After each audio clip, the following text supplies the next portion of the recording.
Order, order. We start with questions to the Chancellor of the Exchequer. Catherine West. Question number 1, please, Chair. Minister. Thank you, Mr. Speaker. The rise in food banks across Britain is amongst the most visible signs that under the last government, ours was a country where growth was too low and inequality was too high.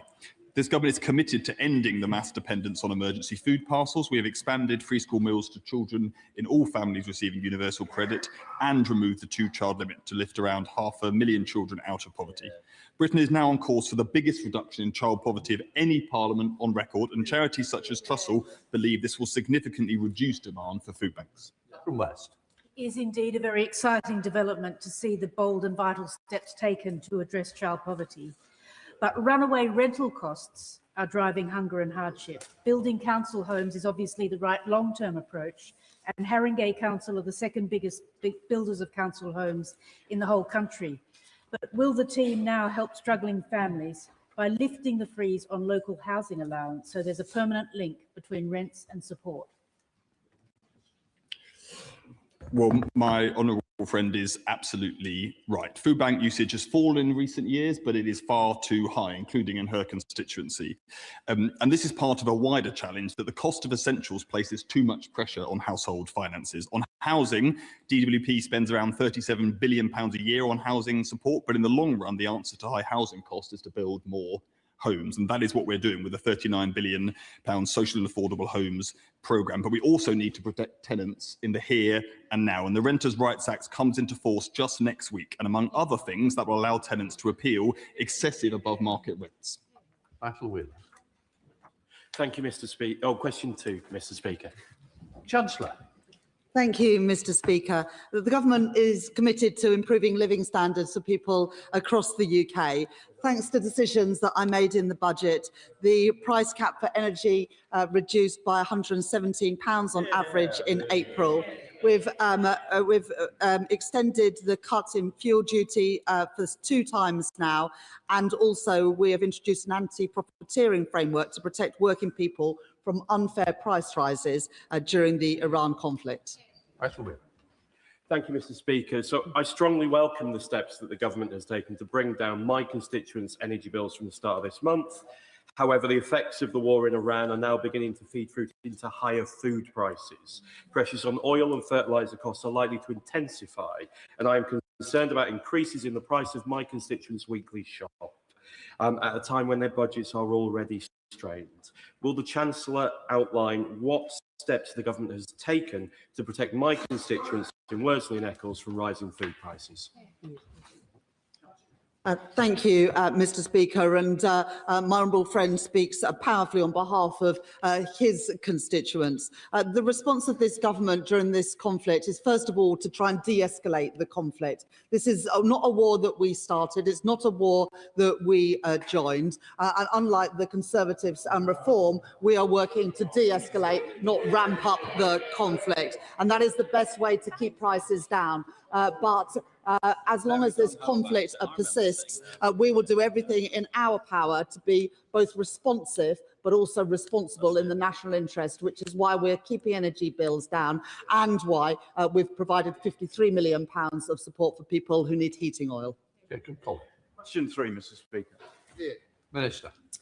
Mr. Speaker, this government is backing our brilliant British businesses to trade globally, including with our new trade strategy that expands UK export finance's capacity to £80 billion. And this government has secured new trade deals with India, South Korea, the EU and the US to back British businesses globally, delivering improved access to key markets and protecting British jobs. Mr. Speaker, I recently joined Cozy Direct for their second King's Award presentation, this time for international trade. Cozy are an award-winning business in early years education resources, exporting globally and continuing to grow. The Chancellor has seen their success firsthand, along with their goats, when she visited with me last year. So will the Minister join me in congratulating Pete, Amanda and all of the team and say what work she is doing to allow businesses like this to expand and export globally? Indeed, warmly congratulate Pete, Amanda and the wider team on their success and in inviting me to, and the goats, and in inviting me to do so My honourable friend is showing that he is indeed a true champion of the businesses in his constituency. The support that this government is giving to businesses will enable more of our fantastic British companies to export globally and to emulate Cozy Direct's success. Thank you, Mr. Speaker. Integrated industrial clusters such as at Saltend in my constituency provide the kind of fundamental chemicals and other inputs into defence and wider industries right across the country. But high energy costs and global events mean they're under unprecedented pressure. So will the Minister and will the Chancellor look at establishing an industrial support fund so that rather than having an ad hoc approach such as we saw in supporting Grangemouth, we have something strategic to ensure that we don't lose the industrial base upon which so much of this country depends? Mr. Speaker, I'm grateful to the honourable member for his question. He mentioned BICS, I believe. That indeed, that scheme is being expanded, but he'll also be aware of the British Industry Supercharger package, which provides additional price relief from April 2026 as well. Thank you very much, Mr. Speaker. Now, the Economic Secretary of the Treasury will know that our financial services industry is a shining example of our international economic might, but over-interpretation of rules and regulations has led to banks being nervous of taking risks. This has both slowed the growth in the city and also holds up international trade. Over-interpretation, for example, of anti-money laundering rules means that foreign inward remittances can take up to 2 weeks to clear into a UK bank account. Meanwhile, poor classification. Too many meetings. Too much to remember. Neo One captures what matters. Commitments, decisions, follow-ups. Ask Neo later. It remembers for you. Forget nothing. Wearable AI assistant. Mr. Speaker, he won't expect me to preempt anything which may or may not be announced in the King's Speech. What I can tell him, though, as he already knows, is that this government is backing our financial services sector to the hilt to ensure that it continues to be the world-leading success that it is. John Mill. Question number 4, Mr. Speaker. Minister. Mr. Speaker, the Chancellor and the Defence Secretary meet regularly to discuss defence, including the Defence Industrial Strategy. As part of these discussions, they recently met with leaders from the UK financial sector to discuss how private investment can also be leveraged to accelerate defence readiness, building on the commitments made in the Defence Industrial Strategy. John Mill. Thank you, Mr. Speaker. In my constituency of Horsham, Chess Dynamics, part of Cohort, is a world-leading developer of counter-drone and air defence technology, exactly the capabilities we need. Yet Chess, like much of the defence industry, has been kept on hold since last year, awaiting clarity on the defence investment plan. Without it, they can't commission new air defence systems, leaving the next generation of Royal Navy frigates potentially exposed. Minister, they need to know now. Will the Minister agree to meet with me and Chess Dynamics to provide certainty on the investment which everyone says we need, but which simply isn't happening yet? Mr. Speaker, investment in defence under this government is underway. Just look at the contracts, over 1,000 contracts signed since the general election. And I could point the honourable gentleman and anyone else in the chamber to the £1 billion contract for medium helicopters in Yeovil, the £500 million invested in state-of-the-art radar systems, the £100 million boost to support submarine hunting aircraft. This government is raising defence in the highest sustained level since the Cold War, and it is at the core of making sure that we're protecting our nation's security. Show the Select Committee, Dame Baker. Thank you, Mr. Speaker. I wonder what consideration my right honourable friend has given to joining in with the Defence Security and Resilience Bank in order to make sure that we are really pushing the investment that we need to see in defence in the current world situation. Mr. Speaker, the UK has already signed up with Finland and the Netherlands to the multinational defence budget, with the Chancellor taking a lead on that, because I know that the importance of security to this government is not just something we can achieve on our own, but it is one where we work with allies to make sure that we are safer in the future. And might I add, Mr. Speaker, that on this side of the chamber, we're committed to remaining a core part of NATO, unlike some of the opposition parties. James Welsh, Shadow Minister. Thank you very much, Mr. Speaker. The Chancellor says that national security always comes first, but she delayed that helicopter contract for our industrial base, and we know she is blocking the defence investment plan. Labour's former Defence Secretary and Secretary-General of NATO, Lord Robertson, has said we cannot defend Britain with an ever-expanding welfare budget. He's right. So why is the Chancellor failing to grip the benefits bill and invest in our defence? Mr. Speaker, the opposition frontbench have some cheek. He is sat next to the Shadow Chancellor who oversaw the biggest increase in welfare spending on record. £33 billion increase, £33 billion increase in welfare spending in the last year of the Conservative government. This government, Mr. Speaker, is serious about getting people back into work, whilst at the same time increasing defence investment to 2.6% of GDP by next April, something the previous government never managed. Joe Franklin. Question number 5, Mr. Speaker. Thank you, Mr. Speaker. And with permission, I would like to answer this question together with questions 8 and 17. We are monitoring the situation and preparing for every eventuality. The IMF expects the UK to be the fastest growing European G7 economy cumulatively over this year and next. A rapid de-escalation of the conflict remains the best way to protect consumers from rising bills. And we continue to act on the cost of living, with £117 on average off of energy bills from the 1st of April, £53 million to help with the cost of heating oil, and freezing both rail fares and prescription charges. Joe Franklin. I thank the Chancellor for her answer. The tensions in the Middle East are pushing up energy and food prices, adding further pressure to households who are already struggling due to the cost of living. And the Chief Secretary of the Treasury warned this very weekend that families face 8 months plus of difficulty ahead. With the school holidays approaching both the May half-term and the summer, many low-income families in my constituency of Guildford are asking how they will get through the summer. And when I met a school last week, Holy Trinity from my constituency, the children as well raised concerns, which really shows how deep the anxiety about this conflict is. What concrete support will the government provide to protect the most vulnerable households from further cost pressures in the months ahead, especially if this conflict continues into the summer holidays?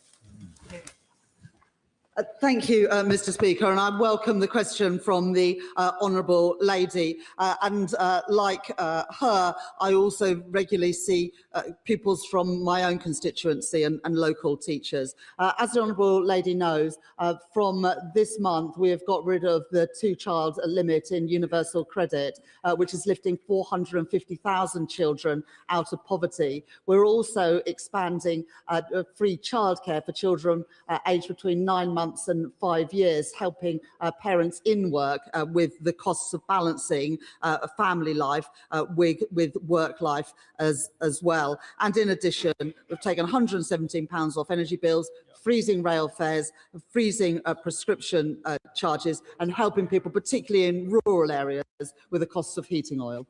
Sorry, Carlos. Thank you, Mr. Speaker, and I'm grateful to my right honourable friend, the Chancellor, for her efforts in what are far from ideal circumstances. Attacks on energy infrastructure and the effective closure of the Strait of Hormuz are having real consequences right here at home.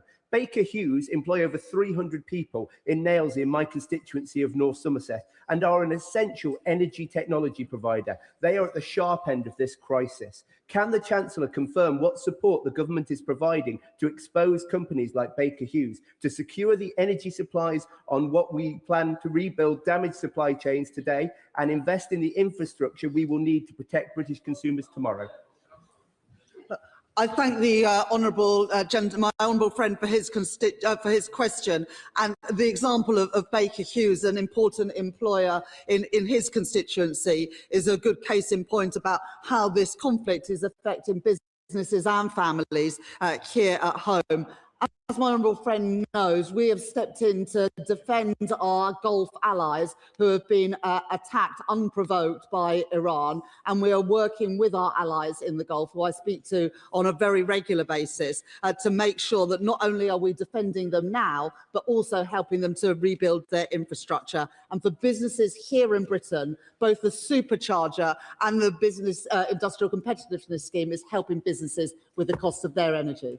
Jess Brentford. Thank you, Mr. Speaker. The owner of a haulage business in my constituency of Chichester, a vital industry keeping our economy moving, has reported a 40% increase in fuel, in the cost of diesel. They are at risk of going bust, while companies like BP are reporting record profits. Given the impact of the conflict will be felt up to 8 months after its conclusion, will the Chancellor please commit to cutting fuel duty to keep my businesses and my residents on the road? I thank the honourable lady for that question. Fuel duty was never lower at any point under the previous Conservative government and indeed the Conservative Liberal Democrat government. And we are keeping under review what happens from September. But in the first 3 months of this year, I think it's important to know that revenues from fuel duty were no higher than they were just a year ago. And with regards to the profits of energy companies, that is exactly why we extended the energy profits levy to make sure that windfall profits could be taxed appropriately. Now, BP and other oil and gas companies play a really important part in our energy mix. Our important British companies are representing our country in the US this week, but it is important that windfall taxes, whether that's through the electricity generators levy or the energy profits levy, are properly taxed. Thank you, Mr. Speaker. I'm grateful to the Chancellor for the work she's doing to protect us from the economic impacts of this war. One of my local farmers has been in touch about the impact on red diesel prices, up by around 70%, and also fertiliser prices. And he's shared his nervousness about the affordability of going ahead and planting next year's crops. So can the Chancellor outline what more she can do to protect our farmers, our food security and our food prices in light of these global challenges? I thank my honourable friend for that question. And of course, when we froze fuel duty and extended that, that also impacted red diesel as well. And as we keep under review what happens to fuel duty, we will also do the same on red diesel. But I think there are two crucial issues. First of all, protecting supply, which is why de-escalating this conflict, not ramping it up like the Tories and Reform would do, is so important so we can reopen the Strait of Hormuz. And then the second issue is around prices and costs, which is why we have introduced the BIC scheme to help businesses with energy costs and also the supercharger. The BIC scheme comes in from this year, the supercharger extended from this year as well to help businesses impacted by this conflict. Jeremy Hunt.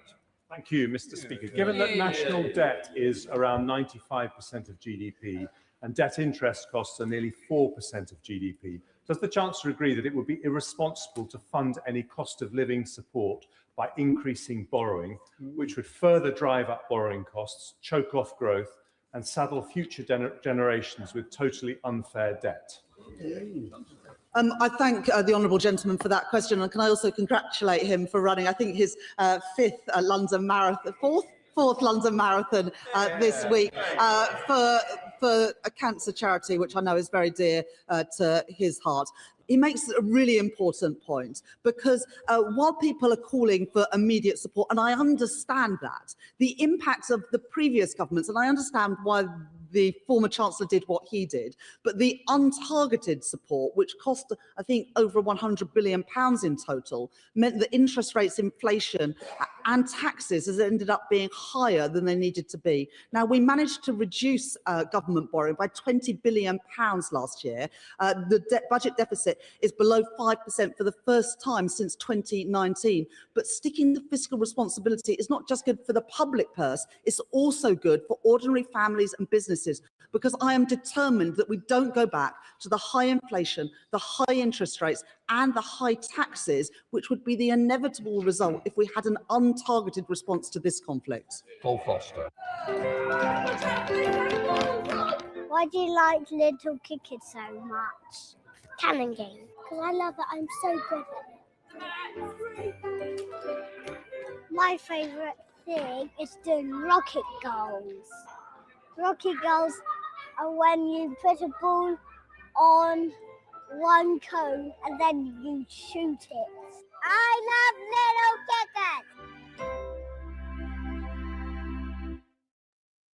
Cricket. From the party opposite to put her off.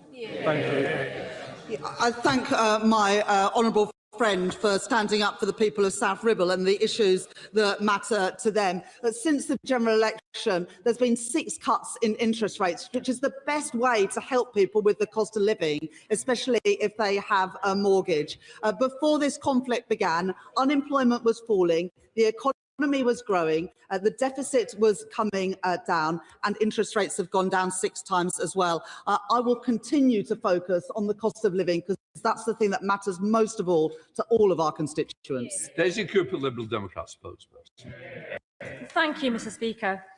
Australia, Italy, India and more have all slashed fuel duty in response to Trump's idiotic war in Iran, and we Liberal Democrats are calling for fuel duty to be cut by 12p per litre here too.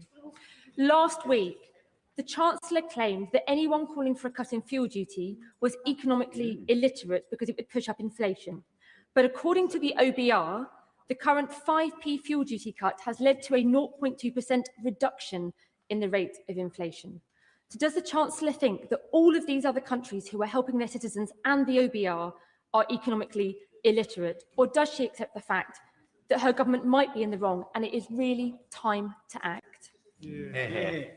Look, the Honourable Lady last time she stood up in the chamber said she wanted a 10p cut in fuel duty. Now it's a 12p cut in fuel duty. What she has failed to explain is how on earth she's going to pay for any of these policies. And as the former Chancellor has just set out, the result of untargeted support will result in higher inflation, higher interest rates and higher taxes as well, which would hurt people with the cost of living in St Albans and around the country. Now, I support what the Liberal Democrats say about opposing the war in Iran. That is our policy, but they appear to be the only people on the planet that think a war in the Middle East is somehow good for the Treasury coffers. Now, I wouldn't be surprised that if in their next manifesto they said that they would commit to closing the Strait of Hormuz for good. It's not good economic policy, and I'm afraid that says a lot about the Liberal Democrats' policies. Question 6, Mr. Speaker. Minister. With permission, Mr. Speaker, I'd like to answer this question together with question number 7 and question number 14. The government has already taken action on fuel affordability at the pump. At the budget last year, the government extended the 5p per litre cut for a further 5 months, and we've also cancelled the increase that would have otherwise taken place in line with inflation at the start of this financial year.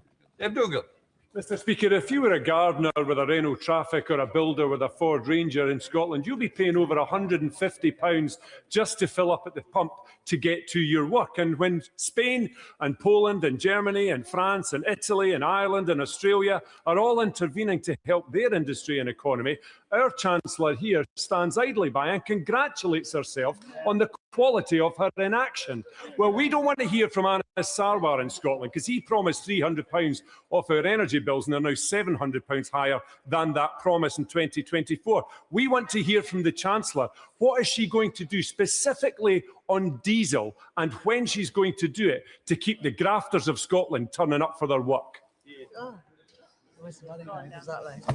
Mr. Speaker, the SNP have had ample opportunity in Scotland to invest in energy, infrastructure, to invest in the changes that we need in our economy to bring down energy bills. And when it comes to fuel... OK, carry on, Minister. And when it comes to fuel duty, it is, of course, worth noting that fuel duty is lower today in cash terms than it has been in any year since 2009. Thank you, Mr. Speaker. If the increase in fuel prices is to blame for the stagnating economy and not the Chancellor's 2 disastrous budgets, then why does she believe that further raising fuel duty in September will help in reducing the cost of living, when in fact it will further harm the economy and be another hit directly to the pockets of my constituents? Mr. Speaker, before the conflict in Iran started, we saw inflation falling, we saw unemployment falling, and we saw growth increasing at 0.5% in 1 month at the start of this year. That showed that our economic plan was the right plan for this country, and it's important that we stick to it rather than return to the bad old days of the high borrowing and high interest rates that the Conservative Party brought us when they had a chance to run the economy. Labour are at war with motorists, and Reform's idea, in fact they're not even here today, of protesting about fuel prices was yesterday at their non-event. It's only those of us on these benches who are standing up for our motorists and our constituents. So I'd like to ask the Chancellor today, will she take this opportunity to help our constituents, our businesses and our motorists and adopt our plan to extend the fuel duty relief? Yes or no? Thank you, Mr. Speaker. I do agree with the honourable member that the reform sort of rabble yesterday was deeply underwhelming. On the point of fuel duty, look, at the moment, the rate of fuel duty is lower than it was at any point under the previous government, or it was never lower under the previous government than it is now. And in real terms, the rate of fuel duty is lower than it has been at any point since 1993. Thank you, Mr. Speaker. The fuel duty freeze is, of course, very welcome for drivers of petrol and diesel vehicles, but this is the second time in just over 4 years that petrol and diesel prices have gone through the roof as a result of international oil and gas uncertainty. Isn't it time that we gave as much support as possible to those who want to transition to electric vehicles? Auto Trader says that the average price of electric vehicles is already lower than it is for petrol and diesel. So will the government confirm they are bringing forward the plans for greater ability to charge at home and bringing down the cost of electricity as far and fast as possible so that more drivers can benefit from long-term lower driving costs? I thank my honourable friend for his question. He is right that we are seeing a continued uptake in electric vehicles. We saw that in March of this year. It was the highest ever. There were more electric vehicles purchased in March than in any month in British history. We can see that take-up is continuing to increase. This government is increasing and expanding the grants for those who want to buy an electric vehicle, and we're making progress too with permitted development rights so that those who don't have easy access to charging in their driveways can have easy access and cheaper access to on-street charging too.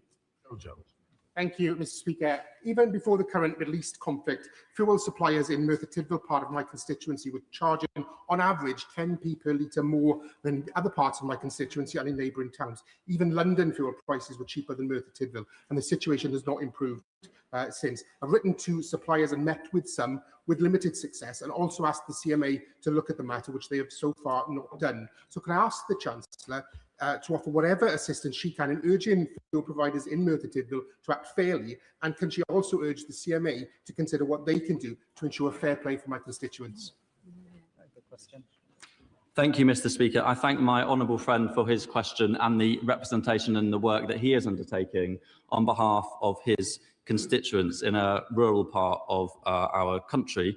We are making sure that all garages are on the new Fuel Finder website that the Chancellor has introduced. That should drive up competition to make it easier for the people that he represents to compare the cost at the pump in different garages nearby. It's good to hear that he's been in touch with the CMA. The Chancellor's been in discussion with them too about making sure we have competition in this industry. And if it would help him to get a meeting with the CMA, then I would happily assist with that. James Welsh, Shadow Minister. Thank you very much, Mr. Speaker. Whilst Conservatives froze fuel duty for 14 years, Labour is planning to increase it by 5p. Costing families £150 a year and hauliers £2,000. And when she was asked to reverse her hike, the Chancellor said she was loath to spend government money doing so. There's no such thing as government money, there's only taxpayers' money. So rather than increase taxes again, will she actually help households and businesses facing higher prices and scrap this fuel hike? Mr. Speaker, on this side of the House, we are fiscally responsible. We will make sure that we continue to get borrowing down in a sustainable way, as we did over the last financial year with borrowing falling by £20 billion.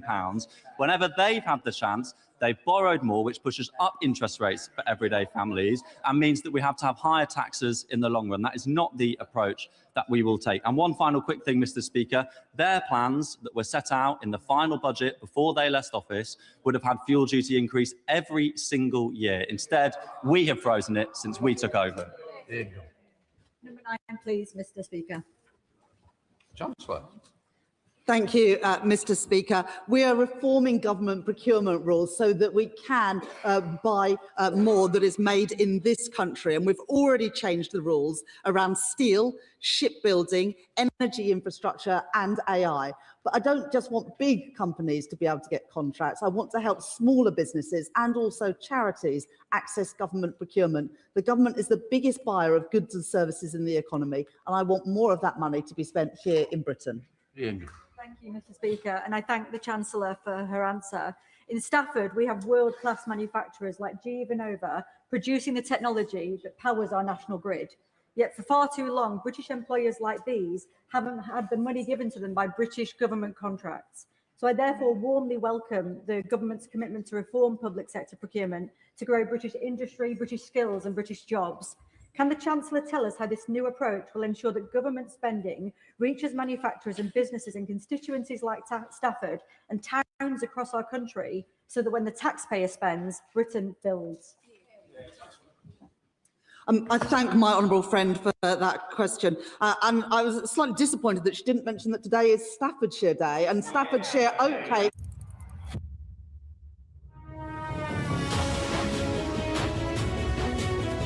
Ready for the unknown. The new 500 meters professional diver's automatic watch from Titan, 0 hour. With more contracts going to firms in Staffordshire, not just for their brilliant oatcakes, but also for their ceramics. Seventhly, Father of the House. Will the Chancellor agree that post-Brexit, government departments have much more freedom to buy British, and under the Procurement Act of 2023, they can ignore EU directives? So will the Chancellor walk with us into the broad sunlit uplands of post-Brexit Britain and use the freedoms that we have obtained for this country? Well, they cheered, but they didn't use any of them. And it's this government that is doing everything we can to buy, make and sell more in Britain. But one of the best ways that we can grow our economy is to work more closely with our friends, our trading partners and our neighbours in the European Union, whether that is through rejoining Erasmus, playing our full part in Horizon, whether it is through a deal for our food and farming sector so that we can export the great stuff we make here in Britain into the EU, and in so many other areas. And that is why we are determined to rebuild that relationship with the European Union. Good fortune. Number 10, please, Mr. Speaker. Oh, well done. Thank you, Mr. Speaker. The reforms to business property relief maintain significant relief for owners of business assets. This is beyond what is available to others and is more generous than at any time, for example, under Margaret Thatcher, when the rate of relief was a maximum of 50% on all business assets, including the first £2.5 million. And I don't think members opposite would argue that we didn't see growth in the private sector while Thatcher was in power. Good fortune. Thank you, Mr. Speaker. And I, of course, agree with the Minister that Margaret Thatcher really was the sunny uplands of this country. Mr. Speaker, SMEs provide the backbone for our economy in Bromley and Biggin Hill, and many of those businesses are still family-owned, suffering from the slew of taxation put upon them by this Labour government. Family Business UK's analysis, published just last month, said that 57% of businesses are still suffering from the business property relief, which, despite, as the Minister alluded to, the slight U change, is still impacting their business. Would the Minister agree with me that the best way to growth is to support small businesses and not to tax them out of existence? Thank you, Mr. Speaker. I'm glad that the member opposite acknowledges that while Margaret Thatcher was in power, she was actually taxing through business property relief these businesses more than this Labour government is doing. We do have a fair and balanced approach when it comes to making sure we can raise revenues from the very largest businesses and agricultural businesses in order to raise revenue to sustainably support the reduction in borrowing that this government is bringing about. Whereas, Mr. Speaker, hundreds of small family businesses across Cornwall will soon be subject to a significant increase in their property costs as a result of the VOA's decision to reclassify serviced offices, business centres and co-working spaces. Would the Chancellor arrange for me to meet with Treasury officials and the VOA to discuss how the impacts of this reclassification may be mitigated? I thank my honourable friend for his question, and I am aware of the issue that he raises. I have met with the representatives of the sector in recent weeks to discuss it. It follows from changes to case law that have taken place over recent years, but it is, of course, an important issue that affects many businesses, and I would be very happy to meet with him to discuss it. Question number 11, Mr. Speaker. Thank you, Mr. Speaker. The government is taking action to tackle child poverty, including by removing the 2-child limit and expanding free school meals and breakfast clubs, including 7 breakfast clubs already rolled out in the Dewsbury and Batley constituency. As a result of these changes, 550,000 children will be lifted out of poverty in this Parliament. That will be the biggest reduction of child poverty in any Parliament ever. Well, Mohammed. Thank you, Mr. Speaker, and I thank the Chancellor for her answer. In my constituency of Dewsbury and Batley, 44.4% of children are living in poverty, according to the latest government figures. Yet Oxfam reports that just 56 billionaires in the UK now hold more wealth than 27 million people combined in our country, with their wealth rising by over £230 million each on average last year. Does the Chancellor accept that child poverty is not inevitable, but the result of political choices about who this government wants to protect? And can the Chancellor explain how the Child Poverty Task Force can succeed without the Treasury being willing to pursue far more fair and equitable wealth distribution through closing tax loopholes, taxing wealth, not just income, and preventing... Order. I think the Chancellor's got the drift. Chancellor, yes.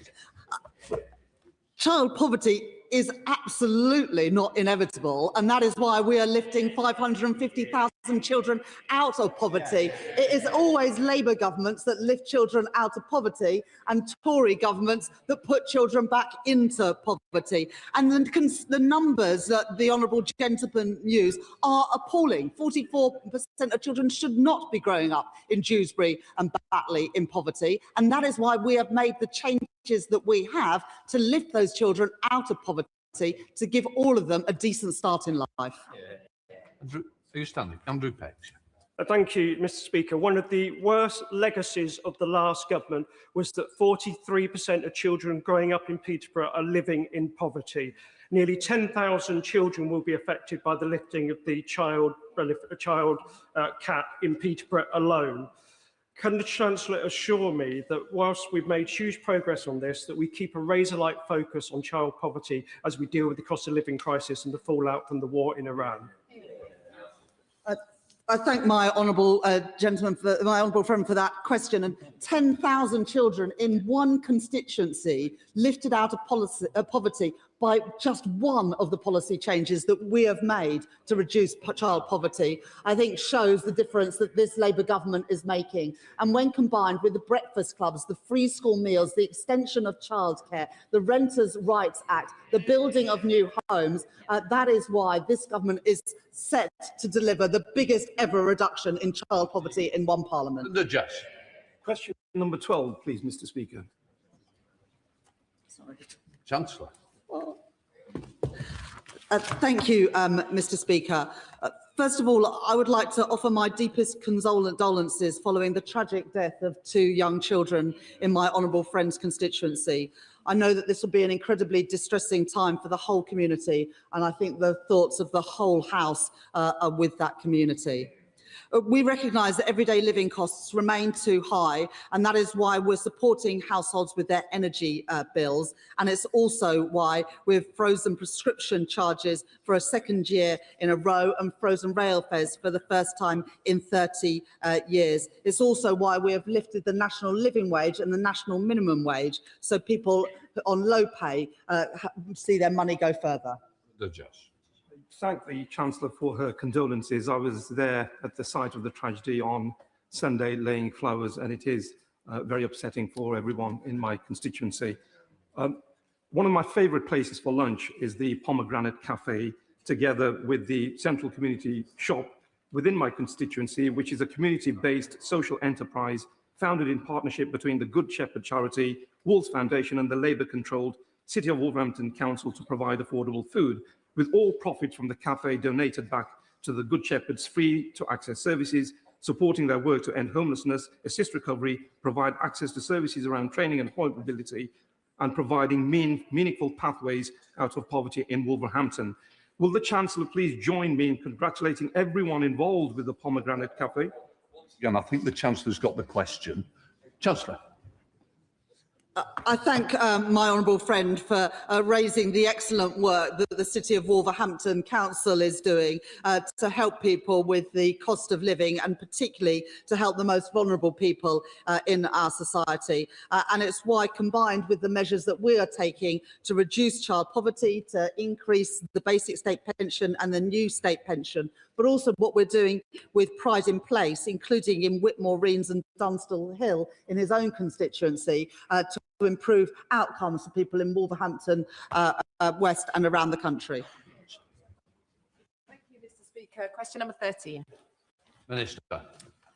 Mr. Speaker, this government is investing in Wales's industrial future and unlocking economic growth, including by providing £2.5 billion for the UK's first small modular reactor in Anglesey to support up to 3,000 jobs and power 3 million homes.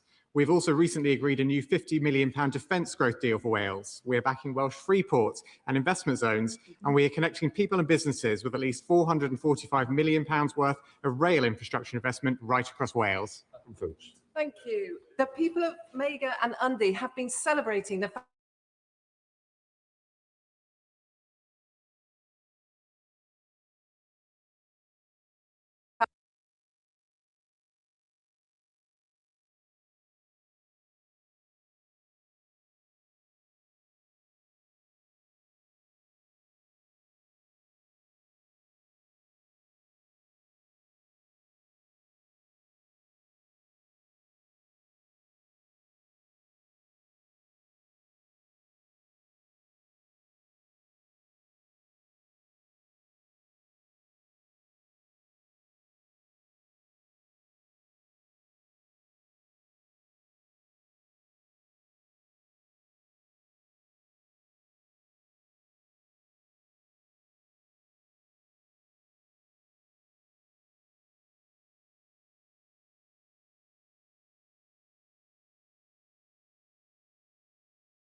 people in Wales need and deserve. Becky Cooper. 15, please, Mr. Speaker. Mr. Speaker, I thank my honourable friend for her question.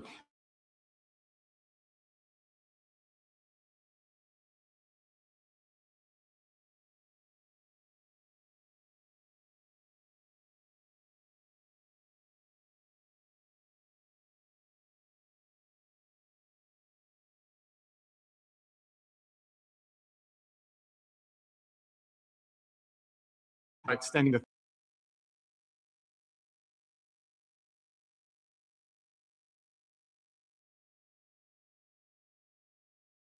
they've also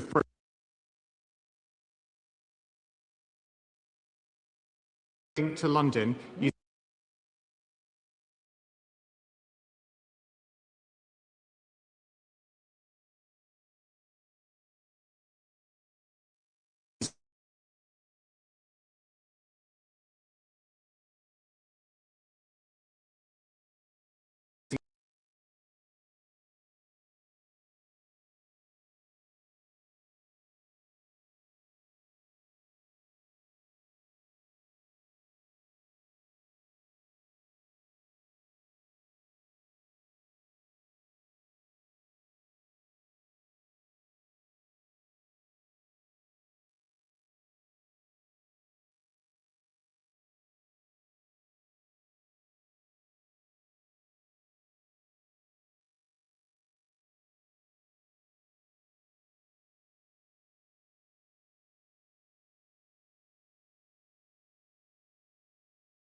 Thank you, Mr. Speaker, and I thank my right honourable friend for freezing rail fares. This will indeed help ease the cost of living for many commuters, like my constituents in Worthing, many of whom do jobs here in London or Brighton.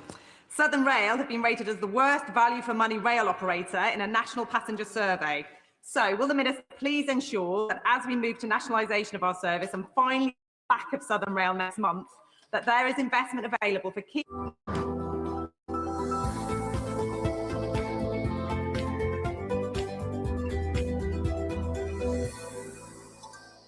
And is absolutely right to make clear that improving services for passengers is our absolute priority as rail operations come into public ownership. And when Southern Rail is brought into public ownership, they will be expected to focus relentlessly on improving passenger experience, improving reliability, improving punctuality, and they will be held to account for doing so. Thank you, Mr. Speaker. In rural areas like Rutland and Stamford, we are reliant on our cars, so fuel costs are hitting us hard. So I have a simple ask to the Chancellor she could deliver on now. Will she expand the 5p per litre rural fuel duty relief to more areas as soon as possible, particularly Leicestershire, Rutland and Lincolnshire, who desperately need it? Mr. Speaker, as my honourable friend, the Exchequer Secretary, has set out already today many times in relation to fuel duty, we inherited plans from the previous government that would have seen fuel costs go up for people across the country. We have extended the 5p cut in fuel duty, we've extended the freeze, and that is an important way of helping people with the cost of living right now. Thomas. Thank you, Mr. Speaker. Number 16. Minister.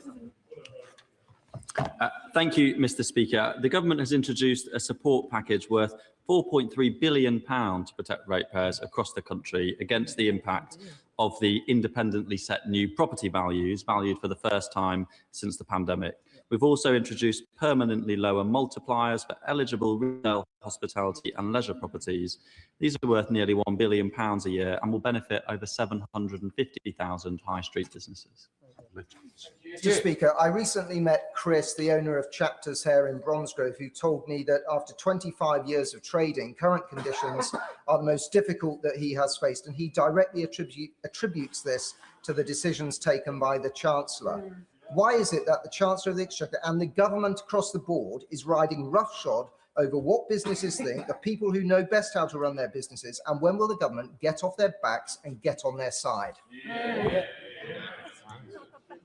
Thank you, Mr. Speaker. Under the previous government, the multiplier, the tax rate paid by businesses, medium-sized businesses, or the very largest businesses, was exactly the same within business rates. But we have implemented significant reform to the way business rates works so that it supports the high street, and the tax rate paid by small high street businesses will now be 33% lower than the one paid by the largest properties, such as online giants. Of course, Mr. Speaker, the revaluation since the pandemic has had an effect, and that's why we've stepped in to provide support. Richard Fuller, Shadowminster. Mr. Speaker, a comprehensive survey this month by Hospitality UK shows that 1 in 7 of our hotels, pubs and restaurants will close as a direct result of the Chancellor's policies. Many of those businesses represent the hopes and dreams, the hard work and savings of the people who set them up. So, Mr. Speaker, as I am permitted, rather than the Minister coming to the dispatch box, could I ask the Chancellor to come to the dispatch box and answer this? If it wasn't me standing here, it was one of those people who founded the business, now going through a gut-wrenching process of closing it because of her policies. What should she say to them? Yeah, exactly. Thank you, Mr. Speaker. Of course, the government wants to do all it can to support businesses up and down the country, small, medium and large. That's why we're working hard to make sure we can put the economic stagnation that we had over the last 14 years behind us. We're seeing economic growth rising, growing by 0.5% in February. We saw unemployment falling, and we were seeing government borrowing falling as well.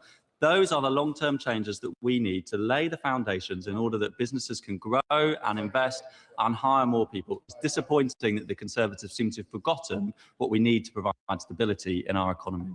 Topicals, Catherine. Number 1, Mr. Speaker. Chance. Thank you, Mr. Speaker. We are on the right path with the right economic plan. Unemployment is down, the economy is growing, interest rates have been cut 6 times, and government borrowing was lower last year than it was the year before, and is set to fall by more than in any other G7 economy. At the same time, the government is acting responsibly on the world stage. This is a war that we did not start, we did not enter, and we are working with our international allies to de-escalate. Our focus is in protecting family finances, supporting businesses and taking care with the public purse to improve Britain's economic resilience. That is the right plan for our country. You, Mr. Speaker. I'd like to thank the Chancellor for her work to lift the 2-child benefit cap, which was cruelly brought in by the Conservative government. And would she agree with me that not only is this morally the right thing to do, but it is economically good news for the 1,690 families in Lancaster and Wyre who will have more money in their pocket to spend in our local economy in Lancashire, unlike the super rich who would have just taken it to offshore tax havens. I thank my honourable friend for that question, and I hosted an event in Downing Street just a couple of weeks ago where I met with people who benefited from the change in the 2-child limit and people who had campaigned for that change as well. And mums told me that they were going to use the money to pay for their kids to go to after-school club with their friends, swimming lessons that they weren't able to afford before, or a new school coat rather than a second-hand one. That is the difference that this money is making to families. काश एक ऐसा coaching institute होता जिस पे भरोसा कर सके। अब काश नहीं, आकाश। सपना चाहे नीट का हो या जेई का, लाखों परिवारों का भरोसा है आकाश। 37 सालों की कहानी, जेई और नीट में सफलता की निशानी, आकाश। Plan. I think she made reference to a reduction in the deficit of £20 billion year on year. But of course, it's easy to reduce something if you pump it up recklessly in the first place. So could the Right Honourable Lady tell the House how much more borrowing this government will undertake across this Parliament compared with the plans that she inherited from the last government? Good question. Well, let's remember to start with that the plans we inherited from the past government would have seen fuel duties go up straight away. The plans that we inherited from the last government wouldn't have seen £29 billion investment a year into our NHS. And the plans that we inherited from the last government would have seen business rates for our high street businesses, our retail, hospitality and leisure businesses go up straight away. We did make the decision to change that inheritance because we thought that was the right thing to do, and we still do. But the IMF confirmed that we have the fastest rate of fiscal consolidation of any country in the G7, and our borrowing as a share of GDP fell to 4.3% in the last financial year and is due to fall in every single year of this Parliament. It's the first time our deficit has been lower than 5% since 2019. Small stride. Mr. Speaker, doesn't seem to know how much additional borrowing this government is undertaking compared to the plans of the last government. So I will tell her, it is £250 billion of additional borrowing across this Parliament. The truth is, Mr. Speaker, that this Chancellor is addicted to borrowing. And that means, compared with what otherwise would be the case, and she said exactly this in the answer to my right honourable friends, it means higher borrowing costs, higher inflation, higher interest rates, and more sluggish growth, doesn't it? Yeah. What the right honourable gentleman is basically admitting is that he would have gone ahead with the increase in fuel duty. He would have gone ahead with the increases in business rates, and he would take that money out of our National Health Service. Well, we made those changes on the mandate we got at the election, and at the same time, we are reducing the budget deficit. So for the first time in 6 years, it is now below 5% of GDP. As a result, the Bank of England have cut interest rates 6 times, helping all of our constituents with their mortgages. Very different from the hikes in mortgages that we saw under the previous Tory government. Thank you, Mr. Speaker. This weekend, while door knocking in Woodley, I spoke to a young father of 3 who, despite working multiple skilled jobs, feared being made homeless because of high and rising costs of rent. Will the Chancellor examine the case for a fixed-term rent freeze in the private rented sector to protect renters like my constituent from rising costs following the invasion of Iran and to bring inflation down in the wider economy? I thank my honourable friend for that question, and as she knows, sitting on the Treasury Select Committee, this government have also already taken action to reduce the cost of living and to bear down on inflation, with the changes around energy prices, around fuel duty, prescription charges and rail fares. And I will do everything in my power and use every lever we have to bear down on the cost of living, including for people in the private rented sector. That is why we have already introduced the Renters' Rights Act. And whilst for people who have mortgages, they have seen cuts in their mortgage rates since we came into office, we will do everything we can to also help people in the private rented sector, because we must ensure that this conflict in the Middle East does not result in our constituents being poorer. There's your Cooper Liberal Democrat spokesperson. Thank you, Mr. Speaker. Business rates bills have been landing on doormats over the last few weeks. And for some small businesses in St Albans and beyond, they tell me that the future looks bleak, with some taking the crushing decision to close their doors. Will the Chancellor please look again at the eye-watering revaluations and release the full 20p discount for small businesses, which the government legislated to do to save our high streets? On business rates, the honourable member will know that this government inherited the plans that were set in train to have an independent revaluation of properties take place for the first time since the pandemic. It would have been the right thing to do to delay that pandemic for those businesses who'd seen their value, to delay that revaluation for those who'd seen their rates fall since the pandemic. So we went ahead with it, the independent valuation, and then we put in £4.3 billion of support to limit the increases in bills that businesses would pay. Of course, we keep all taxes under review, Mr. Speaker, but we did set out for the first time putting it in a differential within the business rate system so that high street businesses face a lower tax rate, a lower multiplier than the largest online giants. Sonia. Thank you very much, Mr. Speaker. We now know what was going on in the economy before the attack on Iran. growth was up, unemployment was down, borrowing was lower than forecast. The Chancellor took the right decisions and it was working. So does my right honourable friend agree that families and businesses should know that when times are tough, it is Trumpflation that is to blame?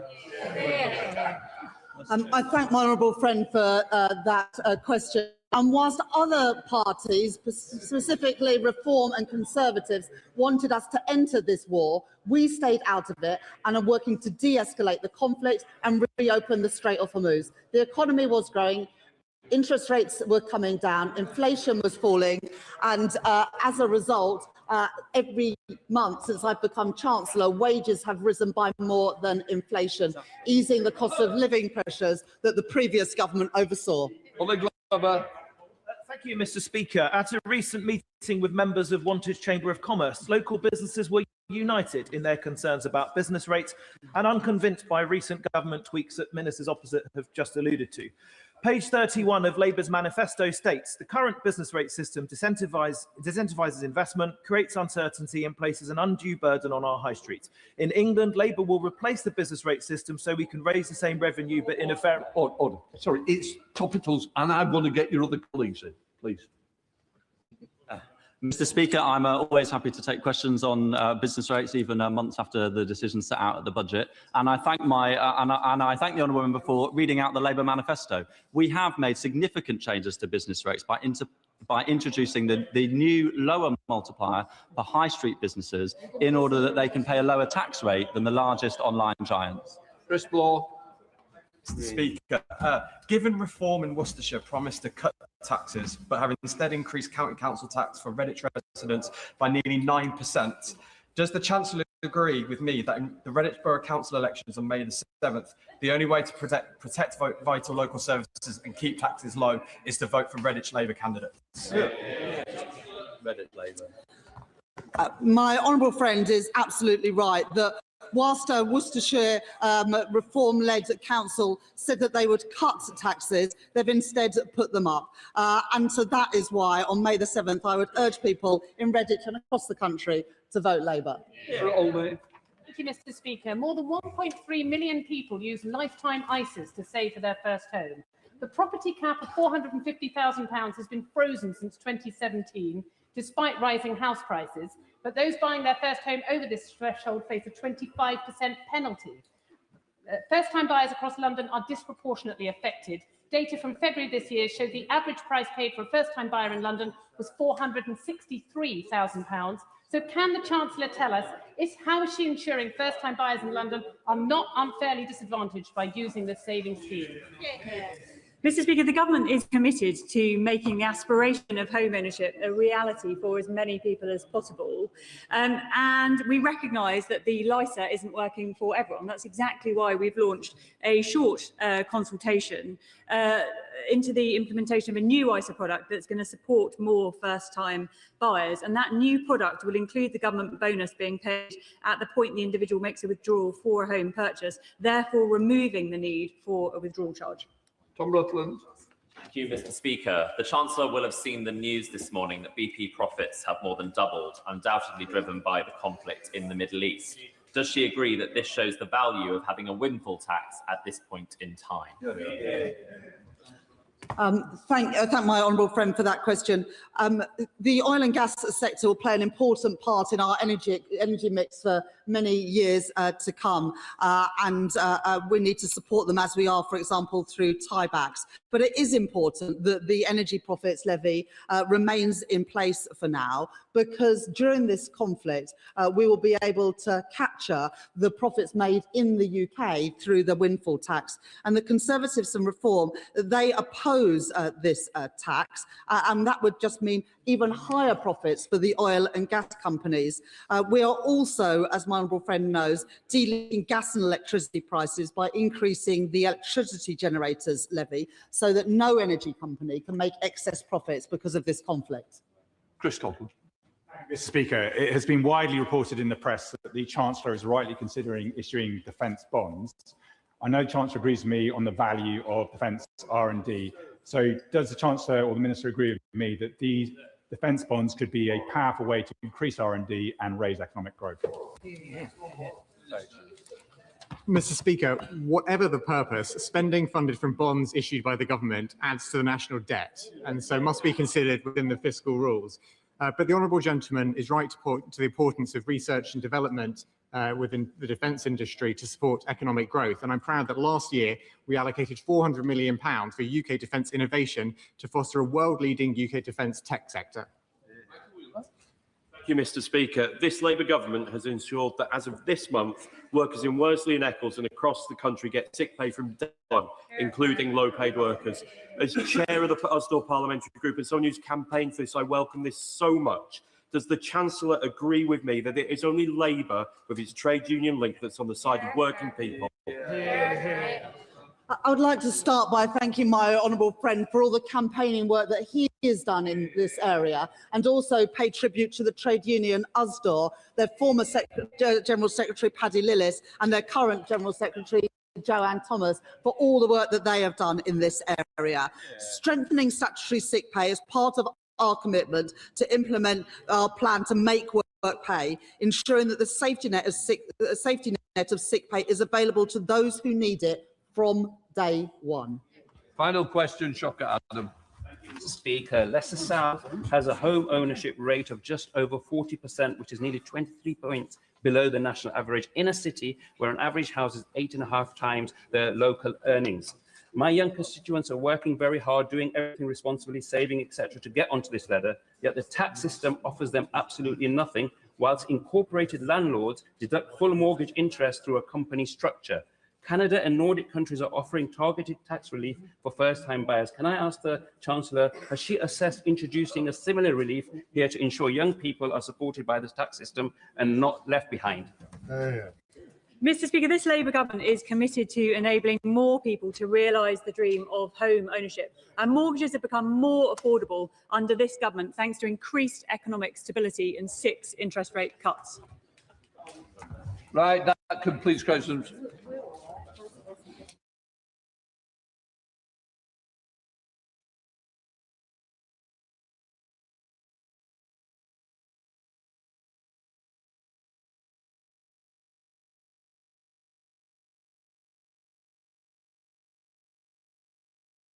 We now come to presentation bills. James McCleary. Thank you. New Haven West Beach Public Access Bill. Second reading what day? Friday, 8th May. Friday, the 8th of May. Presentation of bill. James McCleary. Defence Bonds Proposals Bill. Second reading what day? Friday, 8th of May. Friday, the 8th of May. We now come to 10-minute rule motion, local area energy plans. James Nash. Mr. Speaker, I beg to move that leave be given to bring in a bill to place a duty on local authorities in England to produce and maintain local area energy plans, to make provision about the content of those plans and limitations on that content, and for connected purposes. Mr. Speaker, I am proud that before I came to this place, I worked in the energy sector. At SSE, I led large industry change programmes such as faster switching, and at Northern Power Grid, I led the customer engagement work stream for its ED2 business plan. I therefore refer members to my register of interests. I'm also proud that as a councillor, I led the bottom-up public engagement about the future of West Burton Power Station in North Nottinghamshire.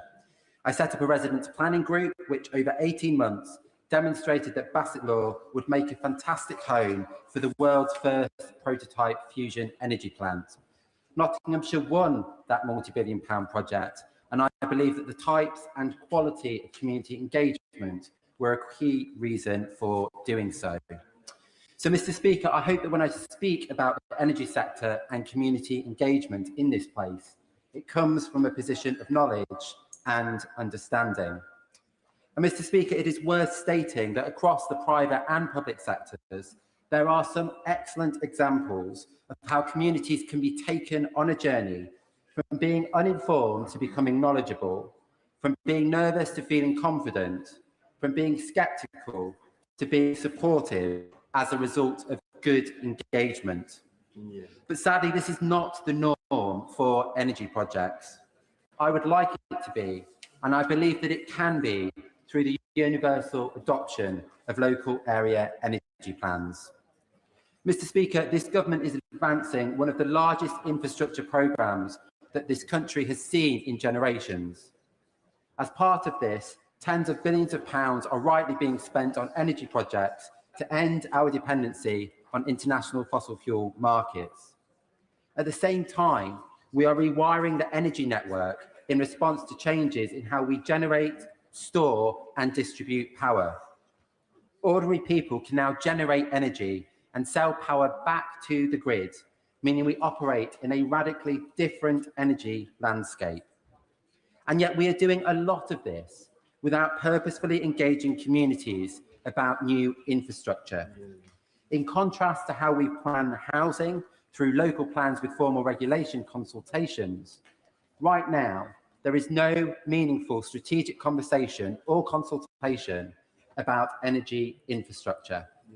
Yes, individual projects consult about their impacts, but there is no strategic oversight or decision-making required by local authorities, which are overwhelmingly reactive rather than proactive on energy matters. In my view, this has to change if we want to successfully deliver our clean energy mission. Let me describe more clearly what is happening. Nationally, there is an emerging sense of order. The National Energy System Operator, NESO, is producing regional energy strategic plans for the whole of Great Britain by 2028. These are long overdue. Ofgem is simultaneously mapping the network upgrades needed in every locality, and the Clean Power 2030 Action Plan sets out what we need and, for the first time, where we need it. This means that the strategic framework for the energy sector is being strengthened across the board. And yet there is still a gap. NESO's regional plans need local inputs to be credible, demand projections, spatial constraints, sequencing preferences. But there is no meaningful or consistent dialogue taking place with local authorities. Without this, regional planning will either proceed on assumptions that are subsequently contested or stall while fighting objections to top-down diktats. Even worse, for communities with valuable national grid connections, they are inundated with projects, some of which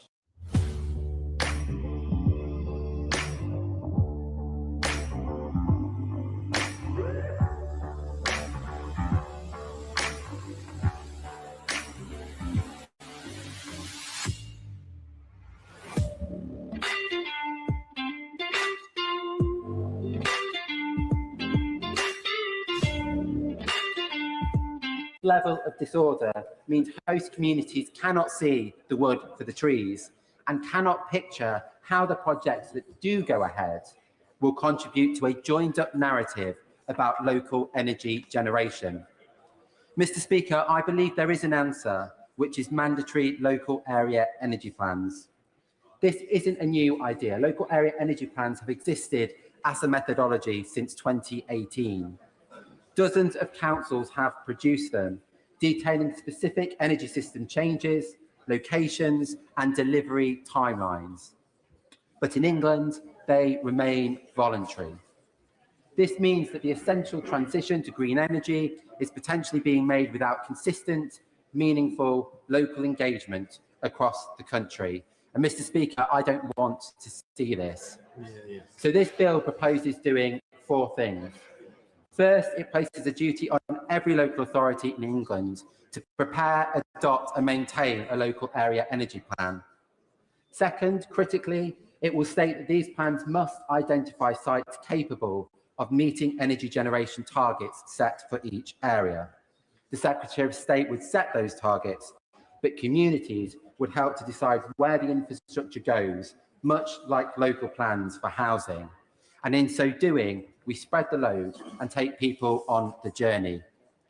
Third, the bill makes data sharing by distribution network operators mandatory, meaning constraint data reinforcement plans, connection queues and capacity forecasts are provided in standardised formats. And fourthly and finally, this bill would give legal weight to local area energy plans. I believe energy needs and generation should be a material consideration in planning decisions and considered as formal evidence in network investment cases assessed by Ofgem. Let me be clear about what this bill does not do. It does not allow local area energy plans to contradict national policy statements, and it does not provide a mechanism for blocking infrastructure that has legitimate needs. Rather, it recognises that local area energy plans can help to shape where and how and when infrastructure is delivered locally and bring communities and elected representatives into a very important and consequential conversation. Handled badly, Mr. Speaker, energy projects become a source of major grievance. But handled well, as happened in Bassett Law, they become something else. They become a story about jobs, about investment, about agency, and ultimately about consent and control. Mr. Speaker, this bill, I believe, is the only way to genuinely shift the dial away from "this was done to us" to "I had a say," away from "nobody cares" to "this project was considered and discussed locally," away from "why here" to "I understand why and how we are playing our part." I do not pretend that this bill will satisfy everyone. Some people do not want wind turbines or solar farms full stop, and no amount of process should do so. But in my experience, local opposition is not normally a fundamental objection to renewable energy. Rather, it is about feeling blindsided, lacking control, and not having a local narrative about which energy projects have been consented to and why, and understanding how this contributes to a better, cleaner local future. Mr. Speaker, it's estimated that £40 billion could be spent annually on new energy infrastructure between now and 2030. The question is not whether that money should be spent, it must be. The question is what evidence and what voices inform how and where it is spent. The window of opportunity is narrow because business plans for the next price control period and the regional energy strategic plans will both be finalised by 2028. Getting that local layer right now is therefore essential. It will reduce conflict, prevent delays, and limit expensive changes down the line. So I hope that the government will take this matter seriously. Mr. Speaker, this bill gives communities a genuine stake in where and how energy infrastructure is delivered. It connects local planning to real investment decisions and ensures that transition will happen with people, not to them, while still making the essential shift to cleaner, greener energy eminently deliverable. I therefore commend this bill to the House. That the honourable member have leave to bring in the bill. The question is that the honourable member have leave to bring in the bill. As many of that opinion say aye. The contrary, no. I think the ayes have it. The ayes have it. Who will prepare to bring in the bill? Chris Bloor, Mayor Ellis, Alison Gardner, Josie Gosling, Chris Hinchliffe, Julie Minns, Karen Moon, Samantha Nibbler, and myself.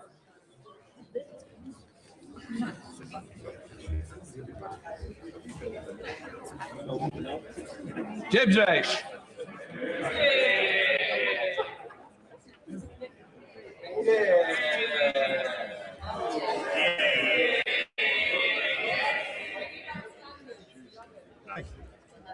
Local area energy plans bill. Second reading what day? Friday the 8th of May. Friday the 8th of May.